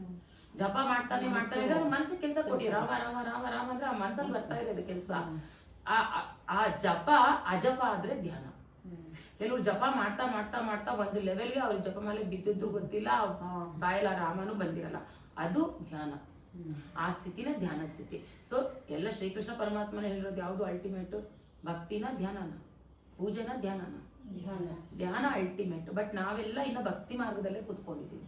ಪೂಜೆನೇ ಮಾಡ್ತಾ ಇರ್ತೀವಿ, ದೇವ್ರನ್ನ ಬೇಡ್ಕೊಳ್ತಾನೆ ಇರ್ತೀವಿ. ದೇವ್ರನ್ನ ಪೂಜೆ ಮಾಡಿ ಬೇಡ ಅನ್ನಲಿಲ್ಲ. ಯಾವುದಕ್ಕೆ ಪೂಜೆ ಮಾಡ್ತಾ ಇದ್ದೀರಾ? ಯಾಕೆ ಪೂಜೆ ಮಾಡ್ತಾ ಇದ್ದೀರಾ? ನಾನು ನೀನು ಬೇರೆ ಅಂತ ತೋರಿಸ್ತಾ ಇದ್ದೀರಾ ನೀವು. ಆ ಪೂಜೆ ಮಾಡ್ತಾ ಇದ್ದೀರಾ ದೇವರಿಗೆ. ಪರಮಾತ್ಮ ನಾವೇ ಹೇಳ್ತಾ ಇದ್ವಿ, ನೀನೇ ಬೇರೆ ನಾನೇ ಬೇರೆ ಅಂತ. ಅದಲ್ಲ, ನಾನು ನೀನು ಒಂದೇನೆ, ನಾವಿಬ್ರು ಒಂದಾಗ್ಬಿಡ್ಬೇಕಷ್ಟೇ. ಒಂದು ಗ್ರ್ಯಾಟಿಟ್ಯೂಡ್. ಪೂಜೆ ಅಂದರೆ ನಾವೇನು ಮಾಡಬೇಕು? ಒಂದು ಗ್ರ್ಯಾಟಿಟ್ಯೂಡ್ ದೇವರಿಗೆ. ನನಗೆ ಈ ಜನ್ಮ ಕೊಟ್ಟಿದ್ಯಪ್ಪ, ಗ್ರ್ಯಾಟಿಟ್ಯೂಡ್. ನನಗೆ ಇಷ್ಟು ಆರೋಗ್ಯ ಕೊಟ್ಟಿದ್ಯಾ, ಥ್ಯಾಂಕ್ ಯು. ಅದು ಪೂಜೆ, ಅದನ್ನ ಪೂಜೆ. ಅದು ಬಿಟ್ಟು ನಾನು ಅಷ್ಟೋತ್ತರ ಮಾಡ್ತೀನಿ, ಸಹಸ್ರನಾಮ ಮಾಡ್ತೀನಿ, ನಾವು ಅದು ಕೊಡು ಇದು ಕೊಡು ಅಂತಾನೆ ಇದ್ರೆ ಆ ಟೈಮಲ್ಲಿ ನಿಮಗೆ ಮನಶಾಂತಿ ಸಿಗ್ಬೋದೇನೋ. ಬಟ್ ಆಚೆ ಬನ್ನಿ ಮತ್ತು ಅದೇ ಕಷ್ಟಗಳು ಅದೇ ಇದು. ಸೊ ಧ್ಯಾನ ಅಲ್ಟಿಮೇಟ್. ಕೃಷ್ಣ ಅರ್ಜುನಂಗೆ ಹೇಳೋದೇನು? ಯೋಗಿ ಭವ ಅರ್ಜುನ ಅಂತ ಹೇಳ್ತಾನೆ. ಯೋಗಿ ಅಂದರೆ ಯಾರು? ಯೋಗ. ಯೋಗ ಯಾರಿಗೆ ಯೋಗ, ಯಾರ ಜೊತೆ ಯೋಗ ಆಗೋದು? ಪರಮಾತ್ಮನ ಜೊತೆ ಯೋಗ ಆಗೋದು, ಒಂದಾಗೋದು, ಅವನೇ ಯೋಗಿ. ಪರಮಾತ್ಮನ ಜೊತೆ ಒಂದಾದವನೇ ಯೋಗಿ. ಸೊ ಹಾಗಾಗಿ ಅರ್ಜುನ್ಗವರು ಯೋಗಿ ಭವ ಅರ್ಜುನ ಅಂತ ಹೇಳ್ತೀವಿ. ಇಬ್ಬರದು ಎಷ್ಟೋ ಜನ್ಮಗಳಾಗಿದೆ. ಕೃಷ್ಣಂದು ಎಷ್ಟೋ ಜನ್ಮಗಳಾಗಿದೆ, ಅರ್ಜುನಂದು ಎಷ್ಟೋ ಜನ್ಮಗಳಾಗಿದೆ. ಅರ್ಜುನಂಗೆ ಅದು ಗೊತ್ತಿಲ್ಲ. ಕೃಷ್ಣನ್ ತನ್ನೆಲ್ಲ ಜನ್ಮಗಳು ಗೊತ್ತು, ಅವನೇನು ಅನ್ನೋದು ಗೊತ್ತು. ಸೊ ಯಾರು ಯೋಗಿ ಆಗಿರ್ತಾನೋ ಅವನಿಗೆ ಎಲ್ಲಾನು ಗೊತ್ತಿರುತ್ತೆ. ಹೇಗೆ ನಡ್ಕೋಬೇಕು, ಏನು, ಈ ಜನ್ಮ ಯಾಕೆ, ಕರ್ತವ್ಯಗಳೇನು, ಅದೆಲ್ಲ. ಸೊ ಈಗ ನೀವೆಲ್ಲಾನು ಧ್ಯಾನ ಮಾಡ್ತಾ ಇದ್ದೀರಂದ್ರೆ ಯೋಗಿಗಳಾಗೋಕೆ ಹೊರಟಿದ್ದೀರಾ. ಅದಷ್ಟು ಈಸಿ ಅಲ್ಲ. ಸಾಧನೆ ಮಾಡಿ, ದಿನೇ ದಿನೇ ಸಾಧನೆ ಮಾಡಿ. ಒಂದಿನಕ್ಕೆ ಆಗುವಂಥದ್ದಲ್ಲ. ಸೊ ಮಿನಿಮಮ್ ನೀವು ಸ್ಟಾರ್ಟ್ ಮಾಡಿದ್ಮೇಲೆ 41 ದಿನ ಮಾಡಿ. ಆಮೇಲೆ ಡೈಲಿ ನಿಮ್ಮ ಲೈಫಲ್ಲಿ ಅದೊಂದು ಪಾರ್ಟ್ ಆಗ್ಬಿಡ್ಬೇಕು. ಬ್ರಷ್ ಹೆಂಗೆ ಮಾಡ್ತೀರಾ, ಊಟ ಹೆಂಗೆ ಮಾಡ್ತೀರಾ, ಅದೇ ಥರ ಅದೊಂದು ಪಾರ್ಟ್. ಗಂಟುಗಟ್ಟಲೆ ಕೂತ್ಕೊಂಡು ಮಾಡಿ ಅಂತಲೇ ನಾವು ಹೇಳಲ್ಲ. ಜಸ್ಟ್ ಒಂದು ಸ್ವಲ್ಪ ಹೊತ್ತು ನಿಮ್ಗೆ ಎಷ್ಟೊತ್ತಾಗುತ್ತೋ ಅಟ್ಲೀಸ್ಟ್ ಅಷ್ಟೊತ್ತು ಮಾಡಿ. ನಿಮಗೆ ಗೊತ್ತಾಗುತ್ತೆ, ಅದ್ರ ಲಾಭಗಳು ಗೊತ್ತಾಗಲಿ. ನಿಮಗೆ ಎದಳಕ್ಕೂ ಮನಸ್ಸು ಬರಲ್ಲ. ಏನಿದ್ರು ನಾನು ಇವಾಗ ಹೋಗಿ ಧ್ಯಾನ ಕೂತ್ಕೋಬೇಕಪ್ಪ ಅನ್ಸುತ್ತೆ. ಅದರಷ್ಟು ಸುಖ ನಿಮಗೆ ಇನ್ನೂ ಇರಲ್ಲ. ಎಲ್ಲ ಆನಂದ ಎಲ್ಲಿದೆ ಅಂತ ಹುಡುಕ್ತೀರಾ, ಆಚೆ ಎಲ್ಲೋ ಇದೆ ಅಂತ ಹುಡುಕ್ತಾ ಇರ್ತೀರಾ. ಬಟ್ ಅದು ನಿಮ್ಮಲ್ಲೇ ಇದೆ. ಅದು ನೀವು ಒಳಗೋಗಿಲ್ಲ, ಗೊತ್ತಿಲ್ಲ. ಒಂದು ಸಲ ಧ್ಯಾನ ಕೂತ್ಕೊಂಡು ಡೀಪಾಗಿ ಎಷ್ಟು ಖುಷಿ ಆಗ್ತಾ ಇರ್ತದೆ, ಒಳಗಿಂದ ಅಷ್ಟು ಆನಂದ ಬರ್ತಿರ್ತದೆ. ಅದು ಯಾಕೆ ನಿಮಗೆ ಅರ್ಥ ಆಗಲ್ಲ. ಅಷ್ಟು ಆನಂದ ಸ್ಥಿತಿ ಬರುತ್ತೆ. ಕೆಲವರಿಗೆ ಕಣ್ಣಲ್ಲಿ ನೀರು ಬಂದು ಗೊತ್ತಿಲ್ಲದೆ ಕಣ್ಣಲ್ಲಿ ನೀರೆಲ್ಲ ಬಂದು ಹತ್ತು ಬಿಡ್ತಾರೆ. ಯಾಕೆ ಅಂದರೆ ಆ ಒಳಗೆ ಅಷ್ಟು ಇಮೋಷನ್ಸ್ ಬ್ಲಾಕ್ ಆಗಿರುತ್ತೆ ಅವರಿಗೆ. ಆ ಬ್ಲಾಕೇಜಸ್ ಎಲ್ಲ ಕ್ಲಿಯರ್ ಆಗಿಬಿಡುತ್ತೆ ಧ್ಯಾನ ಮಾಡ್ತಾ ಬರ್ತಾ. ಸೊ ಹಾಗಾಗಿ ಓವರ್ ಆಲ್ ನೀವು ನಿಮ್ಮ ಹೊಸ ಜನ್ಮವನ್ನು ನೀವೇ ನೋಡ್ಕೊಳ್ತೀರಾ ಧ್ಯಾನ ಮಾಡ್ತಾ ಮಾಡ್ತಾ ಅಷ್ಟೇ. ಸೊ ಅದು ಮಾಡಿ 41 ಡೇಸ್ ಮಾಡ್ತಾ ಮತ್ತೆ ನಿಮಗೆ ಸಾಕಷ್ಟು ಡೌಟ್ಸ್ ಬರುತ್ತೆ, ಕ್ಲಾರಿಫೈ ಆಗ್ತಾ ಇರುತ್ತೆ, ನಿಮ್ಮೊಳಗಿನ ಆನ್ಸರ್ಸ್ ಬರ್ತಾ ಇರುತ್ತೆ. ಗೊತ್ತಾಗ್ಲಿಲ್ಲ ಅಂದಾಗ ಗುರುವಿನ ಮೂಲಕ ನಾವು ತಿಳ್ಕೊಬೇಕಾಗುತ್ತೆ. ಆಕ್ಚುಯಲ್ ಗುರು ಪತ್ರಿಜಿರು ಹೇಳೋದು ಏನು ಡೌಟ್ ಬರುತ್ತೆ ಗೊತ್ತಿಲ್ಲ, ನೀವು ಮಾಡ್ತಾ ಇರಿ. ಮಾಡೋವಾಗ ಗೊತ್ತಾಗ ಮಾಡಿ. ನಿಮಗೆ ಈಗ ಇಷ್ಟು ಹೇಳಿದ್ನಲ್ವ, ನಿಮ್ಗೆ ಏನು ಡೌಟ್ಸ್ ಇರಲಿಲ್ವಾ? ಇನ್ನೇನಾದ್ರು ಡೌಟ್ ಇದೆಯಾ? ಅಲ್ಲ, ಇದು ಮಾಡೋಕೆ ಶುರು ಮಾಡಿದ್ಮೇಲೆ ಏನಾದ್ರು ಗೊತ್ತಾಗುತ್ತೆ. ಈಗ ಇಷ್ಟುವರೆಗೂ ಹೇಳಿದ್ವರೆಗೂ ಕ್ಲಿಯರ್ ಇದೆಯಾ ಎಲ್ಲನೂ? ಮಾಡ್ತಾ ಇರಿ. ನೆಕ್ಸ್ಟು ಬೇರೆ ಬೇರೆ ಅನುಭವಗಳು ಬರ್ತಾ ಇರುತ್ತೆ, ಇನ್ನೂ ಡೌಟ್ಸ್ ಬರ್ತಾ ಇರುತ್ತೆ. ಯಾವಾಗ ನಾವು ಬೆಳೀತಾ ಬೆಳೀತಾ ಕಲಿತಾ ಹೋಗ್ತೀವೋ ಹೊಸ ಹೊಸ ಡೌಟ್ಸ್ ಬರ್ತಾ ಇರುತ್ತೆ. ಬುಕ್ಸ್ ಹಂಗೆ ಅಲ್ವಾ, ಪ್ರೈಮರಿ ಸ್ಕೂಲ್ ಓದುವಾಗ ಅದಕ್ಕೆ ತಕ್ಕಂಗೆ ಅದೆಲ್ಲ ತಿಳ್ಕೊತೀರಾ. ಸೆಕೆಂಡ್ ಕ್ಲಾಸಿಗೆ ಬಂದಾಗ ಮತ್ತೆ ಅದ್ರದ್ದು ಡೌಟ್ಸ್ ಬರುತ್ತೆ. ಥರ್ಡ್ ಕ್ಲಾಸ್ ಇನ್ನೊಂದು ಸ್ವಲ್ಪ ಮೇಲೆ ಹೋಗ್ತಾ ಇರ್ತೀರಾ. ಅದು ಅವ್ರಿಗೆ ಓನ್ ಆಗುತ್ತೆ, ಸಿಗುತ್ತೆ. ನಿಮ್ಮ ಅನುಭವನೇ ಇವ್ರಿಗಾಗಲ್ಲ, ಇವ್ರ ಅನುಭವ ಅವ್ರಿಗಾಗಲ್ಲ. ಅವ್ರವ್ರ ಸ್ಥಿತಿ ಮೇಲೆ. ಈಗ ಪೂರ್ವ ಜನ್ಮದ ನೀವು ಎಲ್ಲಿವರೆಗೂ ಬಂದು ನಿಂತಿರ್ತೀರೋ ಅದ್ರ ಕಂಟಿನ್ಯೂಷನ್ ಇದು. ಕೆಲವ್ರಿಗೆ ಪೂರ್ವ ಜನ್ಮದಲ್ಲಿ ಎಲ್ಲ ಸಾಧನೆ ಮಾಡ್ಬಿಟ್ಟಿರ್ತಾರೆ, ಇನ್ನೊಂದು ಸ್ವಲ್ಪ ಆಗ್ಬೇಕಾಗಿರುತ್ತೆ, ಅಲ್ಲಿ ಅವರು ದೇಹ ತ್ಯಾಗ ಮಾಡಿರ್ತಾರೆ. ನೆಕ್ಸ್ಟ್ ಜನ್ಮದಲ್ಲಿ ಅವ್ರು ಬೇಗ ಹೈಯರ್ ಲೆವೆಲ್ಗೆ ಹೋಗ್ಬಿಡ್ತಾರೆ. ಕೆಲವರು ಧ್ಯಾನ ಮಾಡಕ್ಕೆ ಸ್ಟಾರ್ಟ್ ಮಾಡಿ 2 ದಿನ ಆಗಿರ್ಬೋದು, 3 ದಿನ ಆಗಿರ್ಬೋದು, ಆಗ್ಲೇ ಅವ್ರು ಸಮಾಧಿ ಸ್ಥಿತಿಗೆ ಹೋಗೋದು ಇರ್ತಾರೆ ಅಂತವ್ರು. ಅಂದ್ರೆ ಅವ್ರಿಗೆ ಪೂರ್ವಜನ್ಮ ಸಿದ್ಧಿಗಳು ಇರುತ್ತೆ, ಅಲ್ಲಿವರೆಗೂ ಸ್ಟಾಪ್ ಆಗಿರುತ್ತೆ, ಇಲ್ಲಿ ಕಂಟಿನ್ಯೂ ಆಗುತ್ತೆ ಅಷ್ಟೇ. ಹಾಗಾಗಿ ಸಾಯೋಷ್ಟರಲ್ಲಿ 1-2 ನಿಮಿಷನಾದ್ರು ಧ್ಯಾನ ಮಾಡಿ ಅಂತಾರೆ ಪತ್ರಿಜಿಯವರು. ಒಬ್ಬ ಮನುಷ್ಯ ಸಾಯೋಷ್ಟರಲ್ಲಿ ಸ್ವಲ್ಪನಾದ್ರೂ ನೀವು ಧ್ಯಾನ ಮಾಡಿ, 5 ನಿಮಿಷನಾದ್ರು ಧ್ಯಾನ ಮಾಡಿ. ಅಟ್ಲೀಸ್ಟ್ ನೆಕ್ಸ್ಟ್ ಜನ್ಮದಲ್ಲಿ ಅದು ನೆಕ್ಸ್ಟ್ ಇದಕ್ಕಾದ್ರು ಹೋಗ್ತೀರಾ ಅಂತ. ಸೊ ಮಕ್ಳಿಗೆ ಹೇಳ್ಕೊಳ್ಳಿ. ಈಗ ನೀವು ಒಂದು ಲೆವೆಲಿಗೆ ಕಲ್ತಿದ್ದೀರಾ ಅಂದ್ರೆ ನಿಮ್ಮ ಮಕ್ಳಿಗೆ ಹೇಳ್ಕೊಳ್ಳಿ, ಕೂರಿಸ್ಕೊಳ್ಳಿ ನಿಮ್ಮ ಜೊತೆ ಅವ್ರನ್ನು. ನೀವು ಮಾಡಿದಾಗ ಮಕ್ಳು ಮಾಡ್ತಾರೆ. ಅವ್ರನ್ನ ಮಾತ್ರ ಮಾಡಿಸಿ ನಾವು ಟಿವಿ ನೋಡ್ತೀವಿ ಅಂದ್ರೆ ಅವ್ರು ಮಾಡಲ್ಲ. ನೀನು ಕೂತ್ಕೊಂಡು ನಾನು ಕೂತ್ಕೊಳ್ತೀನಿ, ಇಬ್ರು ಮಾಡೋಣ ಸ್ವಲ್ಪ ಹೊತ್ತು ಅಂತೇಳಿ ಮಾಡಿಸಿ ಅವ್ರ ಜೊತೆ. ಅವ್ರಿಗೆ ಇಷ್ಟೊಂದೆಲ್ಲ ಏನು ಹೇಳಬೇಡ ಮಕ್ಕಳಿಗೆ. ಜಸ್ಟ್ ಕಣ್ಣು ಮುಚ್ಕೋಪ ಕೂತ್ಕೊ ನನ್ನ ಜೊತೆ ಅಷ್ಟೇ. ಒಂದು ಒಳ್ಳೆ ಮ್ಯೂಸಿಕ್ ಹಾಕಿ ದೇವ್ರದ್ದೇನಾರು, ಇಲ್ಲ ಇನ್ಸ್ಟ್ರೂಮೆಂಟಲ್ ಮ್ಯೂಸಿಕ್ ಹಾಕಿ, ಇಲ್ಲ ಓಂಕಾರ ಹಾಕಿ, ಆ ಥರದ್ದು ಏನಾರು ಹೋಗ್ತೀವಿ. ಜಸ್ಟ್ ಕಣ್ಣು ಮುಚ್ಕೊಂಡು ಕೂರಾಕಿ ಅಷ್ಟೇ. 2 ನಿಮಿಷ ಕೂರ್ತಾನ ಸಾಕು, 3 ನಿಮಿಷ ಕೂರ್ತಾನ ಸಾಕು. ನಿಮ್ಮ ಜೊತೆ ಕೂರೋದು ಇಂಪಾರ್ಟೆಂಟ್. ರಾತ್ರಿ ಮಲಗುವಾಗ ನಿಮ್ಮ ಮನೇಲಿ ಇರೋರೆಲ್ಲ ಒಟ್ಟಿಗೆ ಒಂದು 10 ನಿಮಿಷನಾರು ಮಾಡಿ. ತುಂಬ ಒಳ್ಳೆ ವೈಬ್ರೇಷನ್ ಇರುತ್ತೆ ಮನೇಲಿ. ಎಲ್ಲರೂ ಡಿಸಿಷನ್ಸು ಒಂದೇ ಥರ ಇರುತ್ತೆ, ಜಗಳಗಳಿರಲ್ಲ. ಒಂಥರ ನಿಮಗೆ ಗೊತ್ತಿಲ್ಲ, ನೀವು ಜಾಸ್ತಿ ಮಾತಾಡೋದು ಬೇಡ. ಒಳಗಿಂದ ಎಲ್ಲರೂ ಸರಿಯಾಗಿ ಹೋಗಿರ್ತಾರೆ, ಎಲ್ಲ ರಿಪೇರ್ ಆಗಿ ಹೋಗಿರ್ತಾರೆ, ಎಲ್ಲರೂ ಆ ಥರ ಅಷ್ಟೇ ಮಾಡಿ. ನಾನು ಹೇಳ್ತಾ ಹೋಗ್ತೀನಿ ಹೇಗೆ ಮಾಡಬೇಕು. ಹಸ್ಬೆಂಡ್ ಕಾಲ್ ಮಾಡ್ತೀನಿ, ನಾನು ನಿಮ್ಮ ಹತ್ರ ಕೇಳ್ಕೊಳ್ತೀನಿ ಮೇಡಮ್. ಅದೇ ಮೆಡಿಟೇಷನ್ ಕೋರ್ಸ್ ಆಯ್ತು ಮೇಡಮ್, ನಾನು ಜಾಯ್ನ್ ಆಗ್ತೀನಿ. ಓಕೆ. ಸೊ ಎಲ್ಲರೂ ಫಸ್ಟು ಸ್ಪೆಕ್ಸ್ ಯಾರು ಹಾಕೊಂಡು ಸ್ಪೆಕ್ಸ್ ತೆಗೆದುಕೊಳ್ಳಿ. 20 ಮಿನಿಟ್ಸ್ ಮಾಡೋಣ. ನಿಮಗೆ 20 ಮಿನಿಟ್ಸ್ ಆಗೋಗಿದ್ದೇ ಗೊತ್ತಾಗಲ್ಲ, ಆಗೋಗ್ಬಿಡುತ್ತೆ. ಬೇಗ ಕಣ್ಣು ಮುಚ್ಕೊಳ್ಳಿ. ಕಣ್ಣುಗಳು ರೆಕಾರ್ಡಿಂಗ್ ಇರೋದಾ ಇದನ್ನ ಬೇಡ ಅನ್ಸುತ್ತೆ. ಆಫ್ ಮಾಡಲ್ಲ